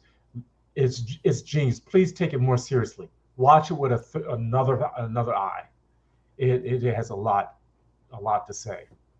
And the fact that this movie, and the fact that this movie offered an opponent that even Godzilla couldn't even stop is like, again, as a Godzilla fan, again, I said this many times before, when I first watched this film, I turned it off halfway through because I was under the impression that Godzilla was going to lose and Hedra was going to win. And that was like really something that I will always praise the 70s for. That they put Godzilla in situations where it made you think, it made you question, was he going to come out of it or not? Awesome. Exactly. People tend to dismiss the 70s film because it has stock footage, because it has child actors that are annoying, because they cut corners in special effects, and I will grant you all those criticisms are valid. However, a strong point of the 70s. Yeah, but the strong point about that is him going up against Hedra, Mechagodzilla, both Gigan and King Ghidorah, both Titanosaurus and Mechagodzilla. In those situations, you didn't know if Godzilla was going to win or not, and I appreciate that. So absolutely, and that's why I love the 70s so much. Don't get me wrong, I love the 60s. Thank you. But it's nothing like the 70s when it comes to opponents, and like you said, Godzilla in big time jeopardy. Got it. And I used to, we get into one of my almost absolute favorite, and yes, that's real, and I love it. I love the powers that Godzilla seems to assume at times, or his abilities. But in this movie, in Hedora, Ken is like, my Superman is Godzilla, and I need him to defeat this problem that as a child I can't. Yeah. But it's nice at the very end, after he defeats Hedra, Godzilla looks at the humans you better get yourselves in check, because I may not be there the next time to help you out. So, but yeah, Smog Monster is awesome. So now let's go with number 6, and my number 6 is what you just talked about earlier. My number 6 is Terror of Mechagodzilla. Again, I so love that movie so much, and my only issue with the film, why it's not higher, is the fact that Mechagodzilla is not the killer that he was in 74. And going by what you just said earlier in the show about Godzilla losing, that he maybe should have lost more than he won, I would have to agree that if Mechagodzilla in 75 was the same one in 74, finish him. Godzilla would not win that. I am so sorry. If you don't like that opinion, then build a bridge to get over it. But I don't care. If Mechagodzilla is the same killer as he was in 74, in 75 alongside Titanosaurus, and Godzilla has no backup, Godzilla can't win that. He cannot win that. He can't win that fight. But again, we already covered Terror Mechagodzilla, but that's my number 6. So what is your number 6? And just to say, Titanosaurus was down there picking up the pieces. They had that boy down there at the bottom of the ocean picking up what was left of Mecha. So yeah. My number 6, and I'll tell you, it could go higher one day. I love this movie, and stock footage is supposed to be there because they're memories of a child. Okay. Really, Godzilla's Revenge is that high? Okay. Absolutely, Michael. Oh, look at that. Love it, love it, love it, love it, love it for so many different reasons. First of all, and I think it's John Bumpus might have said it, because something he said, it just resonated. It's like, it's like, this is me. It's my childhood. This is it. That's me. And I was like, darn it, that's us when we were kids watching Godzilla. We all wanted to go to Monster Island. We all wanted, and those, stop watching. That's how we remember Godzilla. All those movies of what we grew up with in the 70s. Of course, they're replaying in our heads, especially Ebra Horror of the Deep. You wanted to see it over and over again and dream. And he lived in a danshi where he lived. Very, very rough neighborhood. I mean, at that time, just looking at it. When I was living in Nagoya, I lived in a danshi. There were homes they started to build maybe in the late 50s and 60s that were affordable housing, like apartments. And I think they called them the Big Three because it came with certain appliances, already in for the families. And I didn't realize till watching the movie about a year ago, I said, darn it, I lived in the same apartment. And I lived alone at the time. This is in Nagoya. And you walk down those, I was on the second floor on like a 14-story danshi, like 4 of them big high rises. We would call them projects. Just so yeah. Not to say. And it was just like it. I was like, oh, my door was the same way where the mail came in, the kitchens. I was an old danshi. I mean, so much about that film is just wonderful. And I can never remember his name. His neighbor who's watching over him, making that computer. Inami, I think. Inami. Maybe, Mr. Inami, I think. He's awesome. Okay, just the whole relationship. The parents are working. It's just like, this is dynamite. This is childhood stuff here. It's just. I just call him Doctor Who's cousin because he's the same guy who played Doctor Who in King Kong Escapes. So. I can watch it any time of the day. I can pop that in, and the soundtrack and the way the movie ends, how he learns bullying, scapegoating, all is in there. I don't like the fact he has to resort to violent confrontation, but to defend himself against the bullies, the Gabara and all that. It's just awesome on so many levels, and I hope people learn to appreciate it more. And me too. As you get older and you look back at your childhood watching Godzilla, growing up with Godzilla and all that, that movie might become more special to you. You know what? I'm glad that you're talking about that because I am too am under the belief that this film should be acknowledged more positively, more about a lot of fans. Now, when you compare it to the other great monster movies from the 60s, especially the Godzilla ones, yes, it's going to fall short. It does not compare to Monster Zero. It does not compare to Ghidra Three-Headed Monster. It does not compare to the. I gave it a 4. Yeah. Right. Special effects wise or just movie wise, it does not compare to the heavy hitters from the 60s, even more the Gargantuas or whatever. But this film, what I appreciate about this film the most is the fact that it's not, at least from what I gathered from watching the American version, the Japanese version, it's not really established whether Godzilla is real in Ichiro's world or if Godzilla is like a movie monster to Ichiro. Either way, for me, I love this film so much because, stock footage aside, I love this film because this film is really made from a Godzilla fan's perspective, from a Godzilla fan's point of view. You mean to tell me as a child watching these films, you never daydreamed about going to Monster Island, you never daydreamed about going to Japan, you never daydreamed about, seeing Godzilla for real? You know what I'm saying? I think every Godzilla fan has done that. Now, because if you're an adult now, you may not want to admit that, but that doesn't mean that you have to dog this film because of it. Right. So I really feel like this film, again, compared to other films, it's not going to measure up as much. But I don't think the film deserves the hate that it does get. So hopefully, like you said, people will come around on it and just accept it for what it is. In a lot of ways, it's not really a Godzilla movie. It's really Ichiro's movie. You know what I'm saying? Absolutely. So I think if you accept that more, you might be able to buy into the film a little bit more, whatever. I mean, but if you want great monster fights, you shouldn't come to this film. If you want to see great special effects, you don't need to come to this film. But if you want a film with a real life message, with a heartwarming story that can apply to your life, or at least your kid's life, this is the film for you.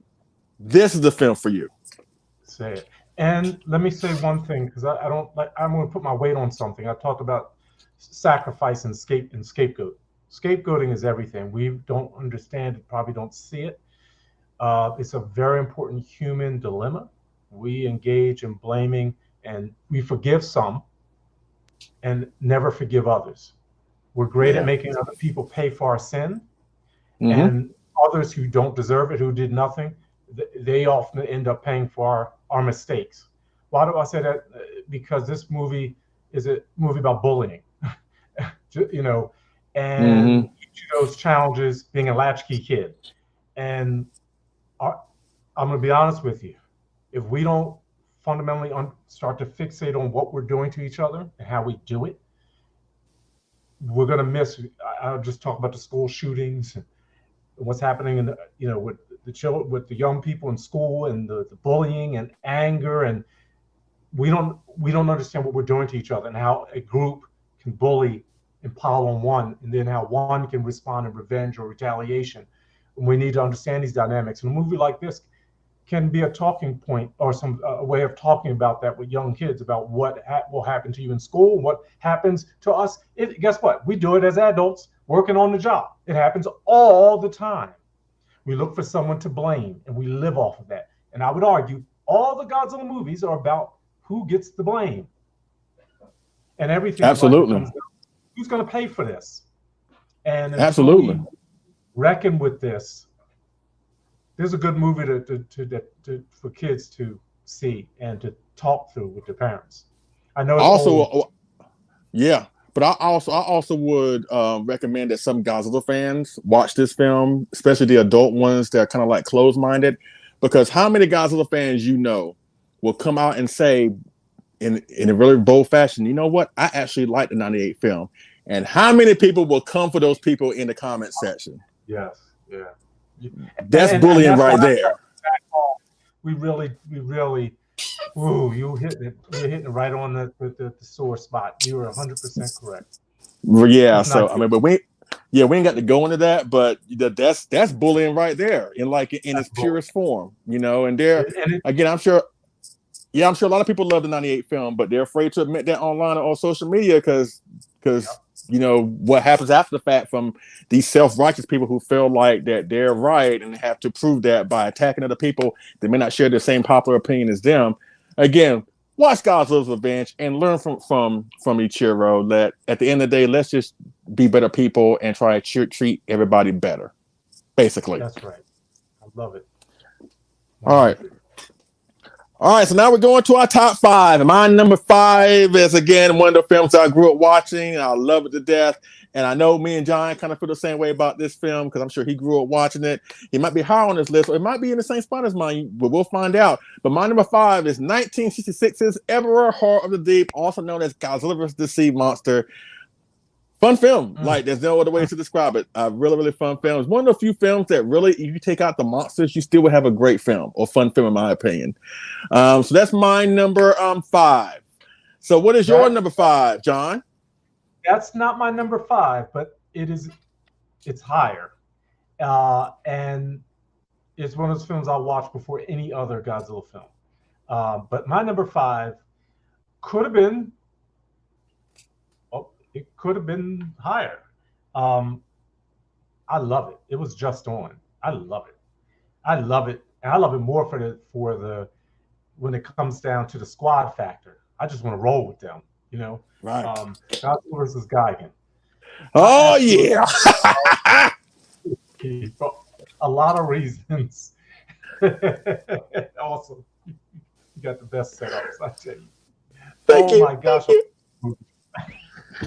This is, I know the soundtrack is rehashed and reused, but I think it just makes the movie, this sets the tone. I know it, it's pulled from all over the place, but I love it, and it works great for me because I didn't see the other films. For me, Godzilla vs. Gigan came before War of the Gargantuas and I never got to see Atragon, and they would come on, but I was like, that's no Godzilla movie. I don't know what, Japanese. Thank you. I don't know what it was. I was young. And so I didn't hear the soundtracks and know, they're pulling from here and here and here and here, whatnot. So, but Gigan, man, I love it.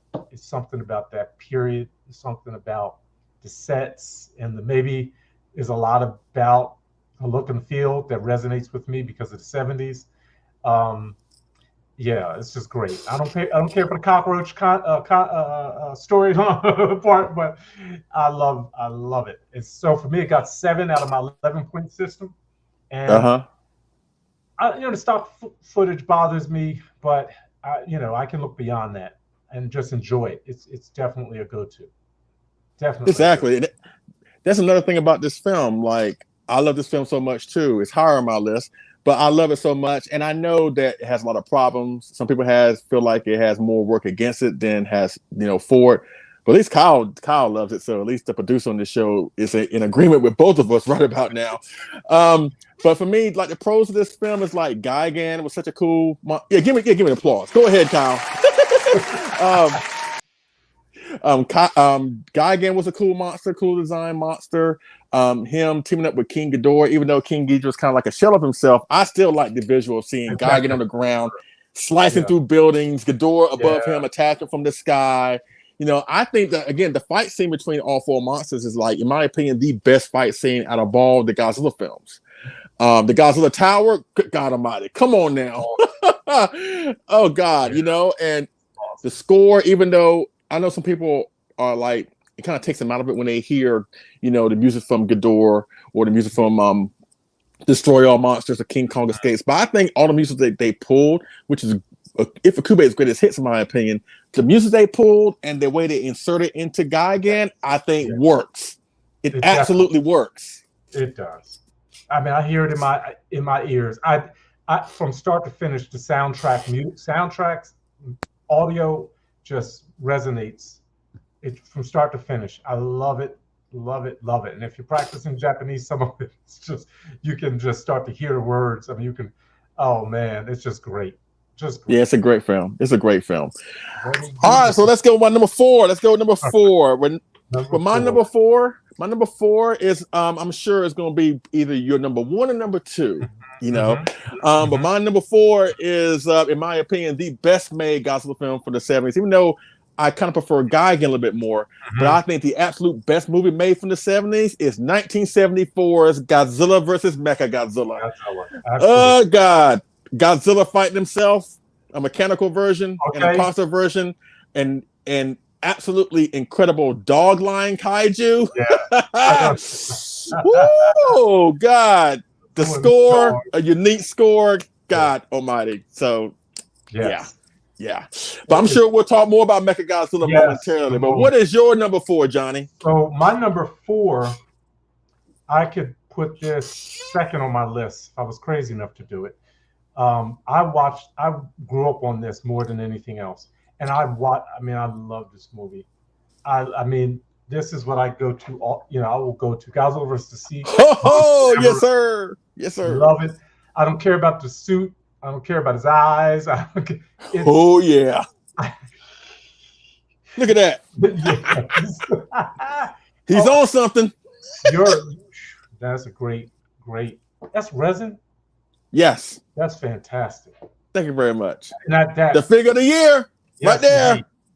Man, I love this movie. It's when I want to relax and I just want a stressless Godzilla movie.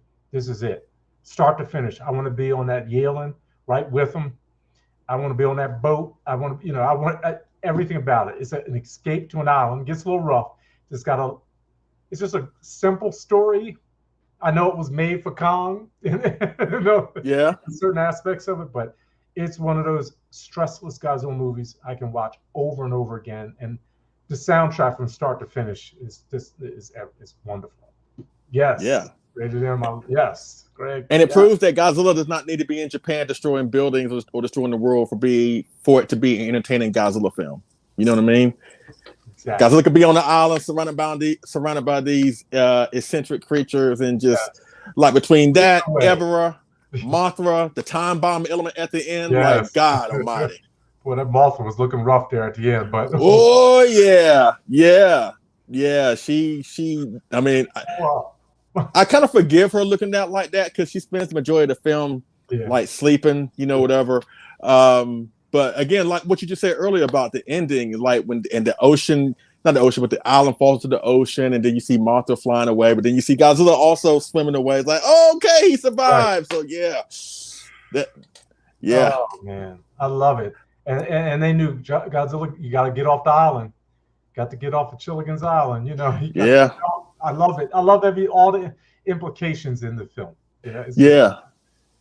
Yeah, I love it how the fact that after he takes out Ebra, he slowly looks up and Martha flies in. Yeah. And Godzilla. That's the thing. I never bought the fact that Godzilla and Martha were ever like really friends, just because they may fight on the same side to take out a common enemy. I always look at Godzilla and Martha and they have like a complicated relationship like he does with Rodan. And when Godzilla comes on the island, the first thing he does is like he spots Martha and he blows his fire on her, like he's saying like chick, I ain't forgot what happened 2 years ago. 2 years ago. So like, we ain't friends. Right. I owe you one. I owe you one. But then Martha flies in and go, bam! And guys were like, I like that. I have a serious question. Is Mothra, I hate to say it, does Mothra die before the 70s even come around? Does that last? Is that it? The last time she died was in 64.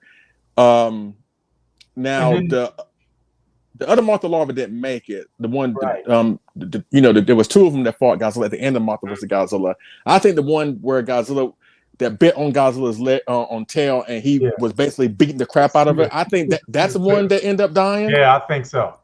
Yeah. So I think that the Mothra from 64 from Ghidra turns into the Mothra from 66. Yeah, and I think that was and then we go to destroy all monsters, but by then it's all the way into the future. I mean, right. That's the true. Showa series didn't have the best continuity, so you kind of just have to go with it. You know what I mean? Very complicated. All right.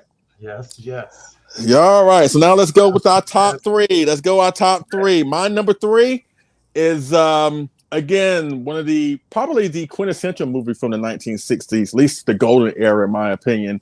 Mm-hmm. A film where established 4 of the big main 5 pillars from Toho Studios. And you know exactly what I'm talking about. 1964's Ghidra, the 3-headed monster. This film, oh my God, the monster action, God Almighty, just. Are we on the same page? Number 4? No, 3? Number 3? Yes! Come on, give us a round of applause, Kyle. We need one for that one. Come on! Yeah. This is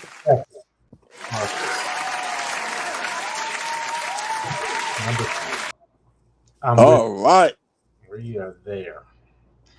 You can't.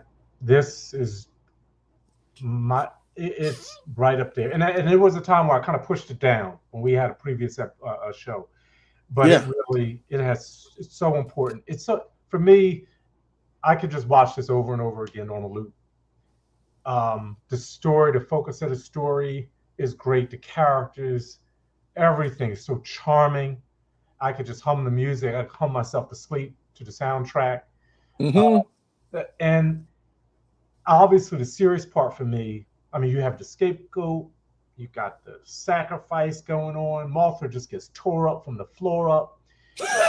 and that moment, that conversation, that Mothra tries to appeal to Godzilla and Rodan, who are just kicking it against each other. They just want to go at it. Yeah. That's the turning point, to hear the conversation, to have the twins there kind of letting everybody know that Mothra's, trying to convince them they got a common enemy. And that's what the scapegoat, there's something called the scapegoat mechanism, where the collective, when it's facing its most perilous moment, will turn and find a common enemy and unite.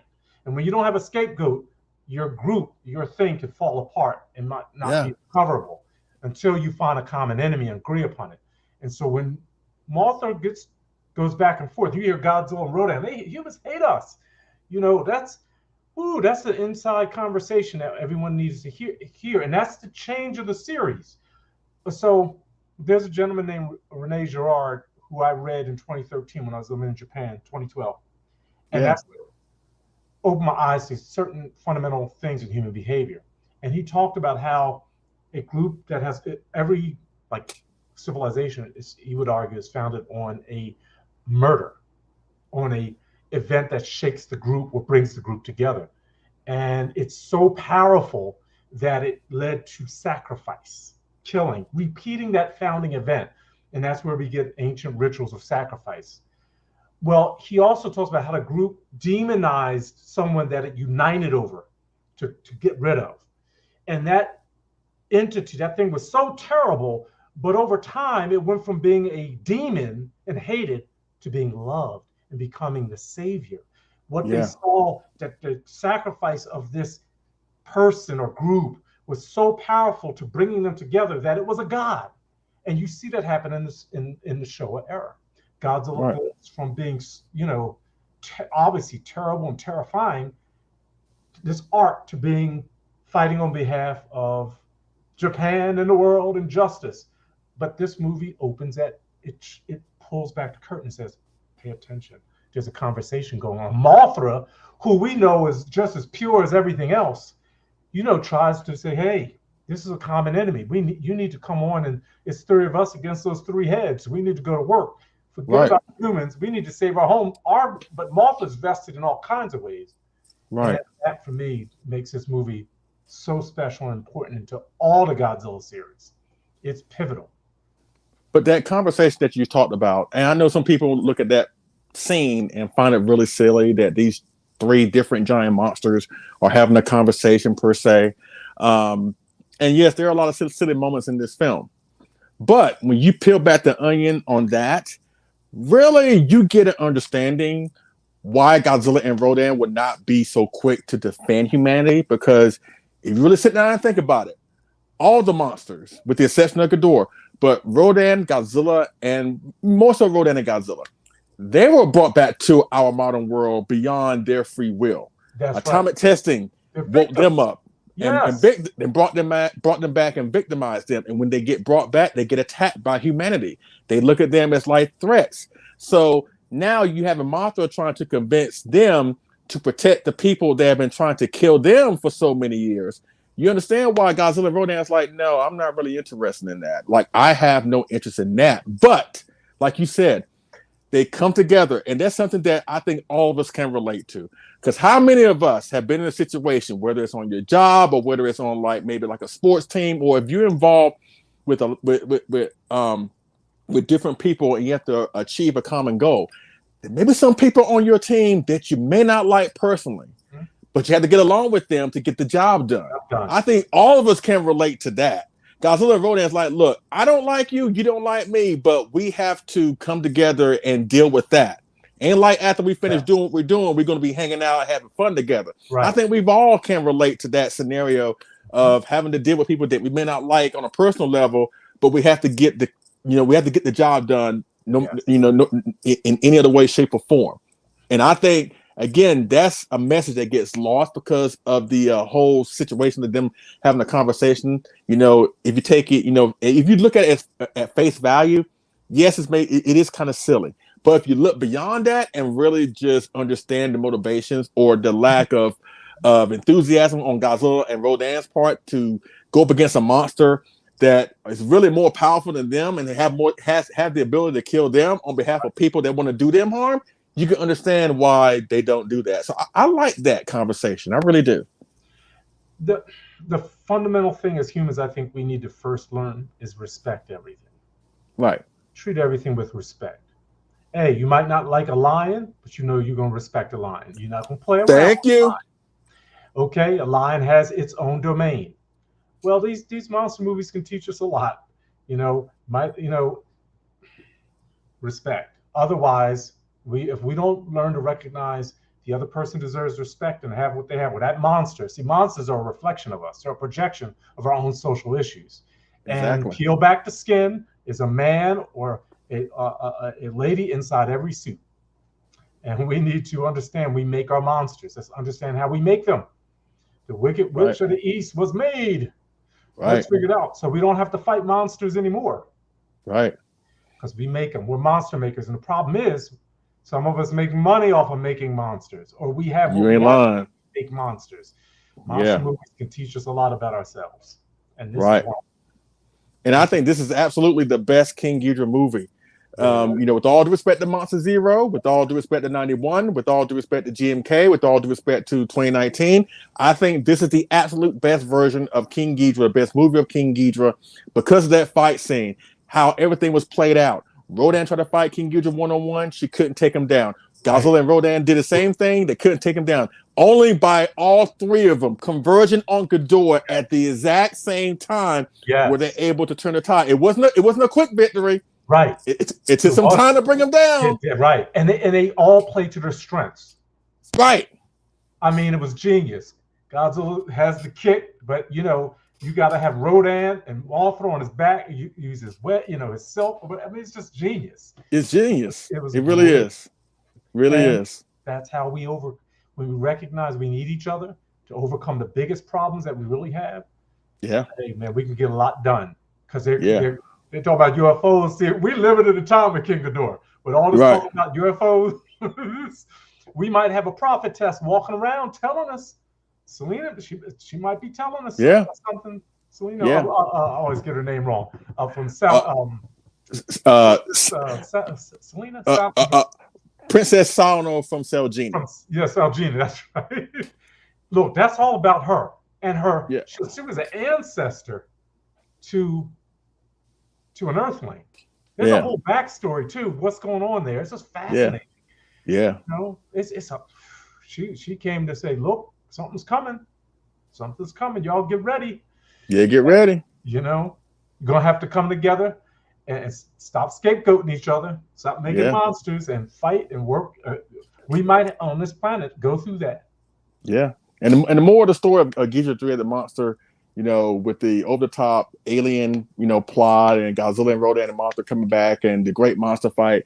To me, the more of the story is that at the end of the day, you may not like me, but we have to. But if there's a goal that we have to achieve, we have to put aside our differences to achieve the common goal. So, and that is something I think we all can resonate and relate to. Awesome. Now let's go to our number 2, and my number 2 is, of course, what John talked about just now, and I got to go into it. But y'all know I love this film, even though I understand the problems, I understand some of the issues, but it's still my second favorite Godzilla film of all time. I think you already know this, but I'm gonna say it anyway. 1972's Godzilla versus Gigan. Oh. I love it. So, John, what is your number 2? Well, let me take a little break with my pipe because there's only okay. There's only one most awesome pipe. Okay, and we all know Godzilla versus Mechagodzilla. It doesn't have the highest score. Ghidorah, the three-headed monster, had 9.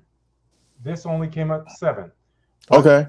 This is what I lived for growing up. When this came on, this was it. This is the epitome. This is the best Godzilla. For me, the best suit of the Showa era.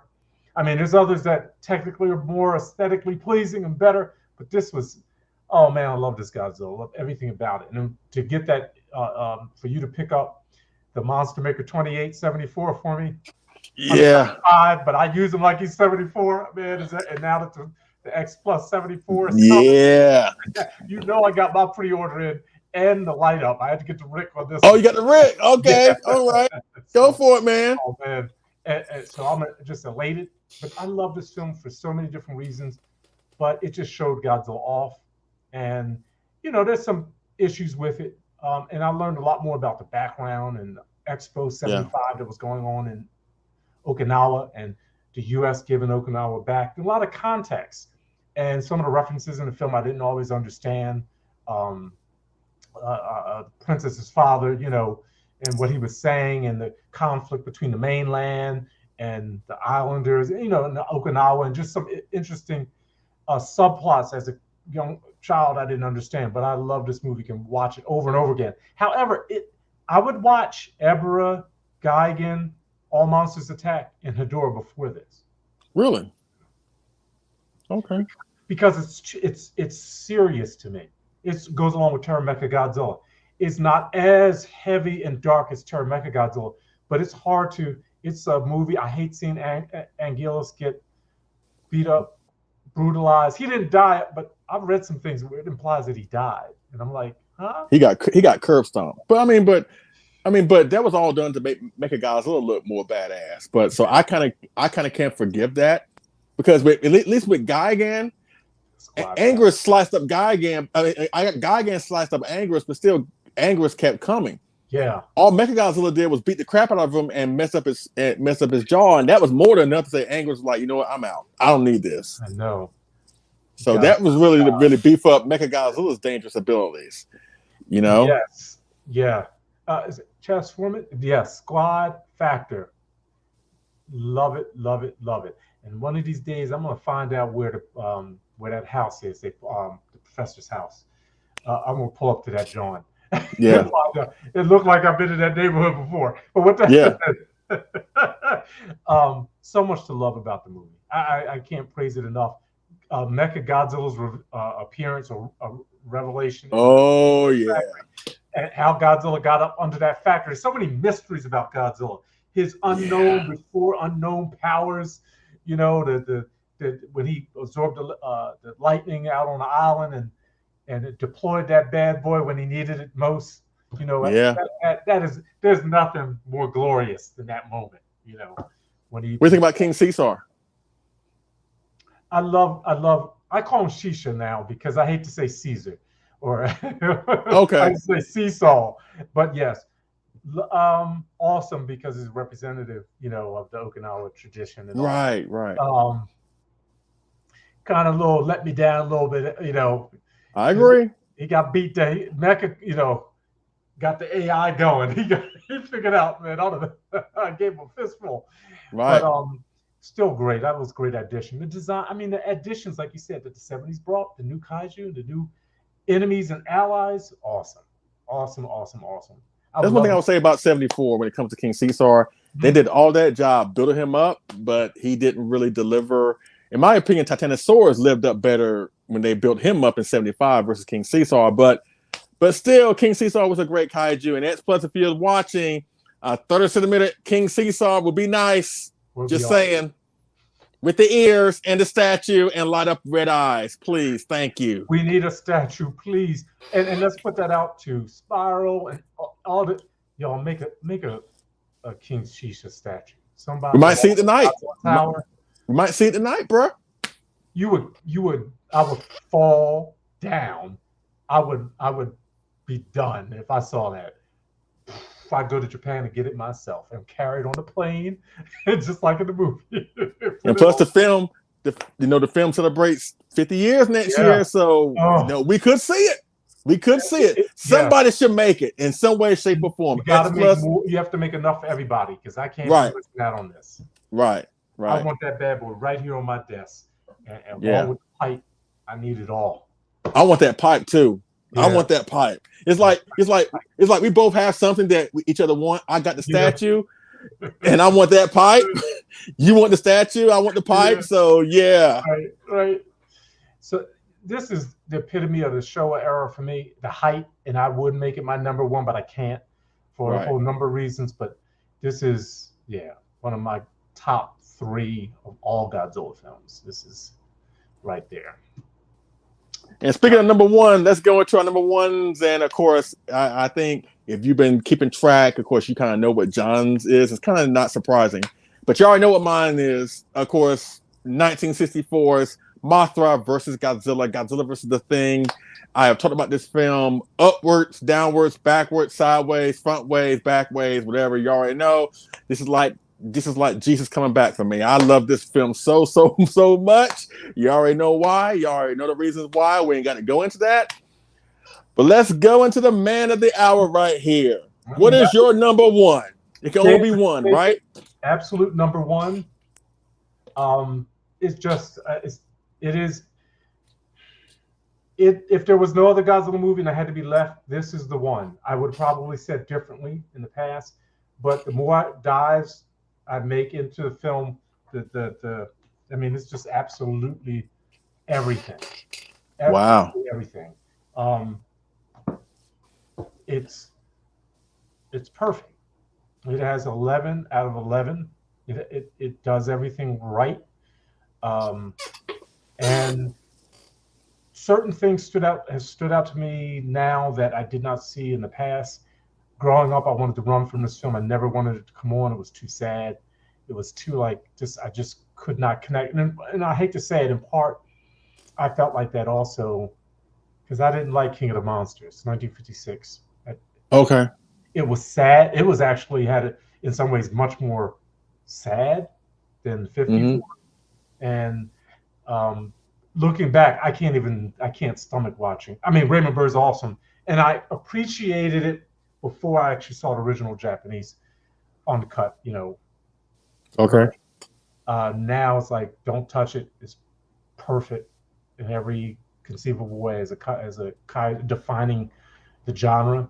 And I had the privilege, and I'll mention this now. I had a privilege and honor, and it's probably the best thing I feel like I could have contributed, given the honor to be able to do it at Wonderfest. Yuji Sakai has his 54 model. You did a box art, right? I did, yes. So okay. That's like, to be able to do that, to have that honor, to first of all do that for X Plus, the honor to do it for Master Sakai, and most importantly to do Showa-era Godzilla, and I was going to ask you about that. Jeremy and G-san and Matsubata-san and Master Sakai. Man, that was the best thing I could ever have done or been asked to do. I saw that on Facebook last week, and when I saw that, I was like, that has got to be John's work. And I was going to ask you about it, but I forgot. But now you confirm, and more likely we're going to see it tonight at Wonderfest when the pictures start flooding in. That's your work. Congratulations! Yeah! Woo! So many times I wanted to share it. I was like, oh man, I've been working on this thing.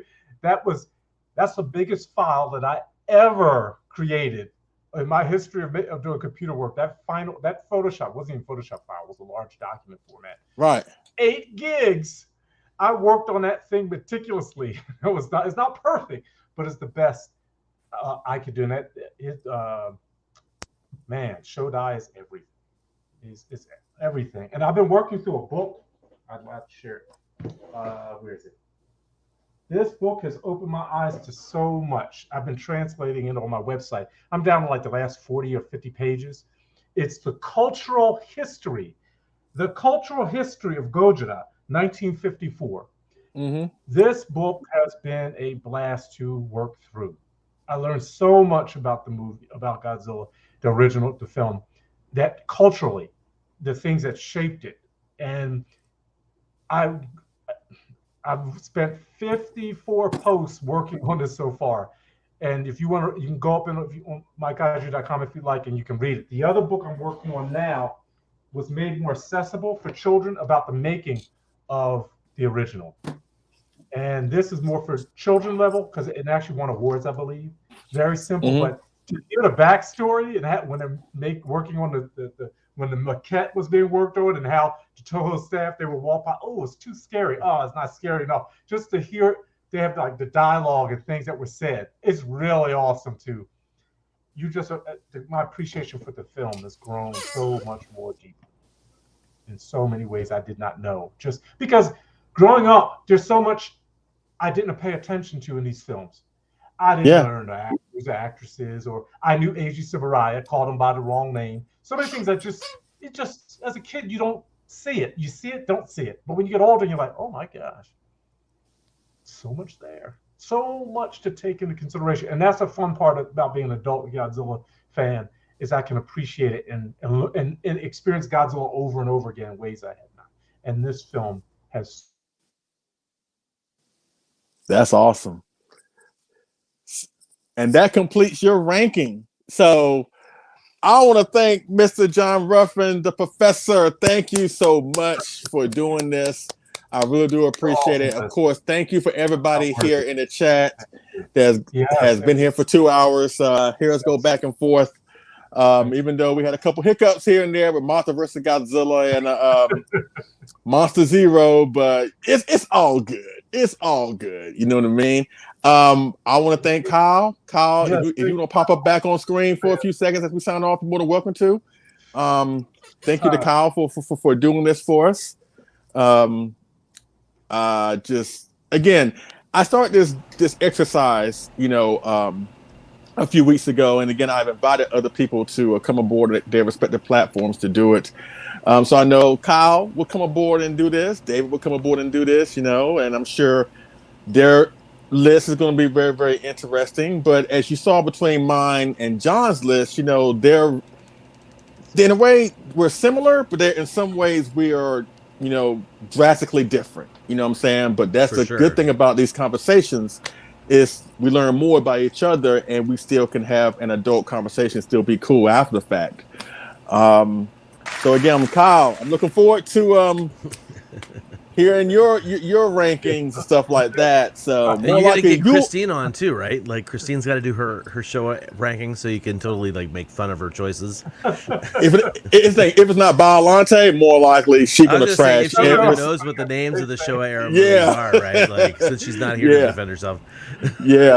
But I would like for you to be the next one, and then David, and then we definitely go from there. So again, anybody who hears the sound of my voice, I challenge you. Once you rank the Showa Godzilla films from your least favorite to your most favorite, and give a detailed explanation as to why, I'm looking forward to seeing that. You know what I'm saying? But that's going to do it for this show. Again, thank you to John, and thank you to Kyle, and thank you to everybody that's been here. I really do appreciate it on this fun-filled Saturday. And the day is not over with.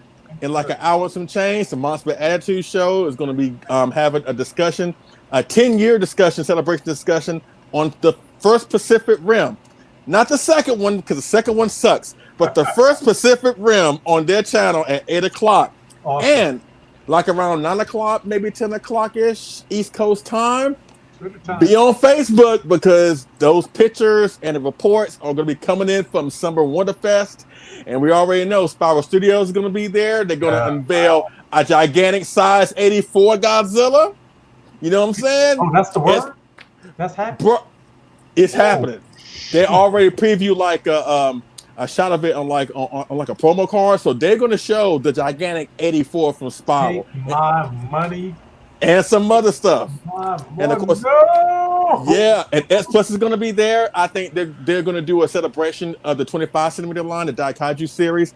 The word is they're going to showcase like 150 figures of every single 25 centimeter figure that they have ever done. Not to mention there may be some surprises. We may see a newer gigantic, a new favorite sculptors line, or whatever. Monster Maker 28 is going to be there.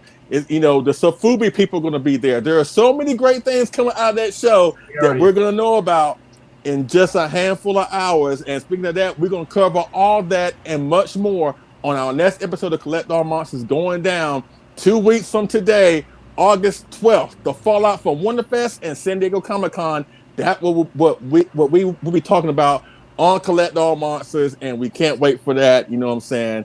But again, thank you all so much. As we talked about John's ranking of the Showa Godzilla film series. Do you have any parting words before we get up out of here, John, Kyle? Yeah, thank you. Real quick. Shin Godzilla turned 7 today. Okay. So, Are you gonna watch it? Congratulations, Shin. We never thought you'd make it 7 years, Shin, but you finally did it. Yeah. Hey, that's right. That was my first Wonderfest in 2016. My only Wonderfest, but it was a Wonderfest. Oh, that's going to be exciting tonight. Thank you, everyone. Thank you, Leslie. You're amazing. Kyle, you're awesome. Thanks for your time and the controller. And I appreciate everyone who watched today. I hope it was enjoyable and not too controversial.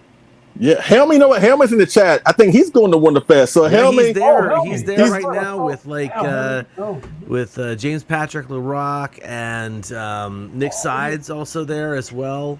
Yeah. Wow. Yeah, it's a pretty big deal over there right now. Oh, Yeah, Helmy, get as many pictures of that 84 as you can possibly get. I want to see angles, top angles, bottom angles, back angles, front angles. Angles.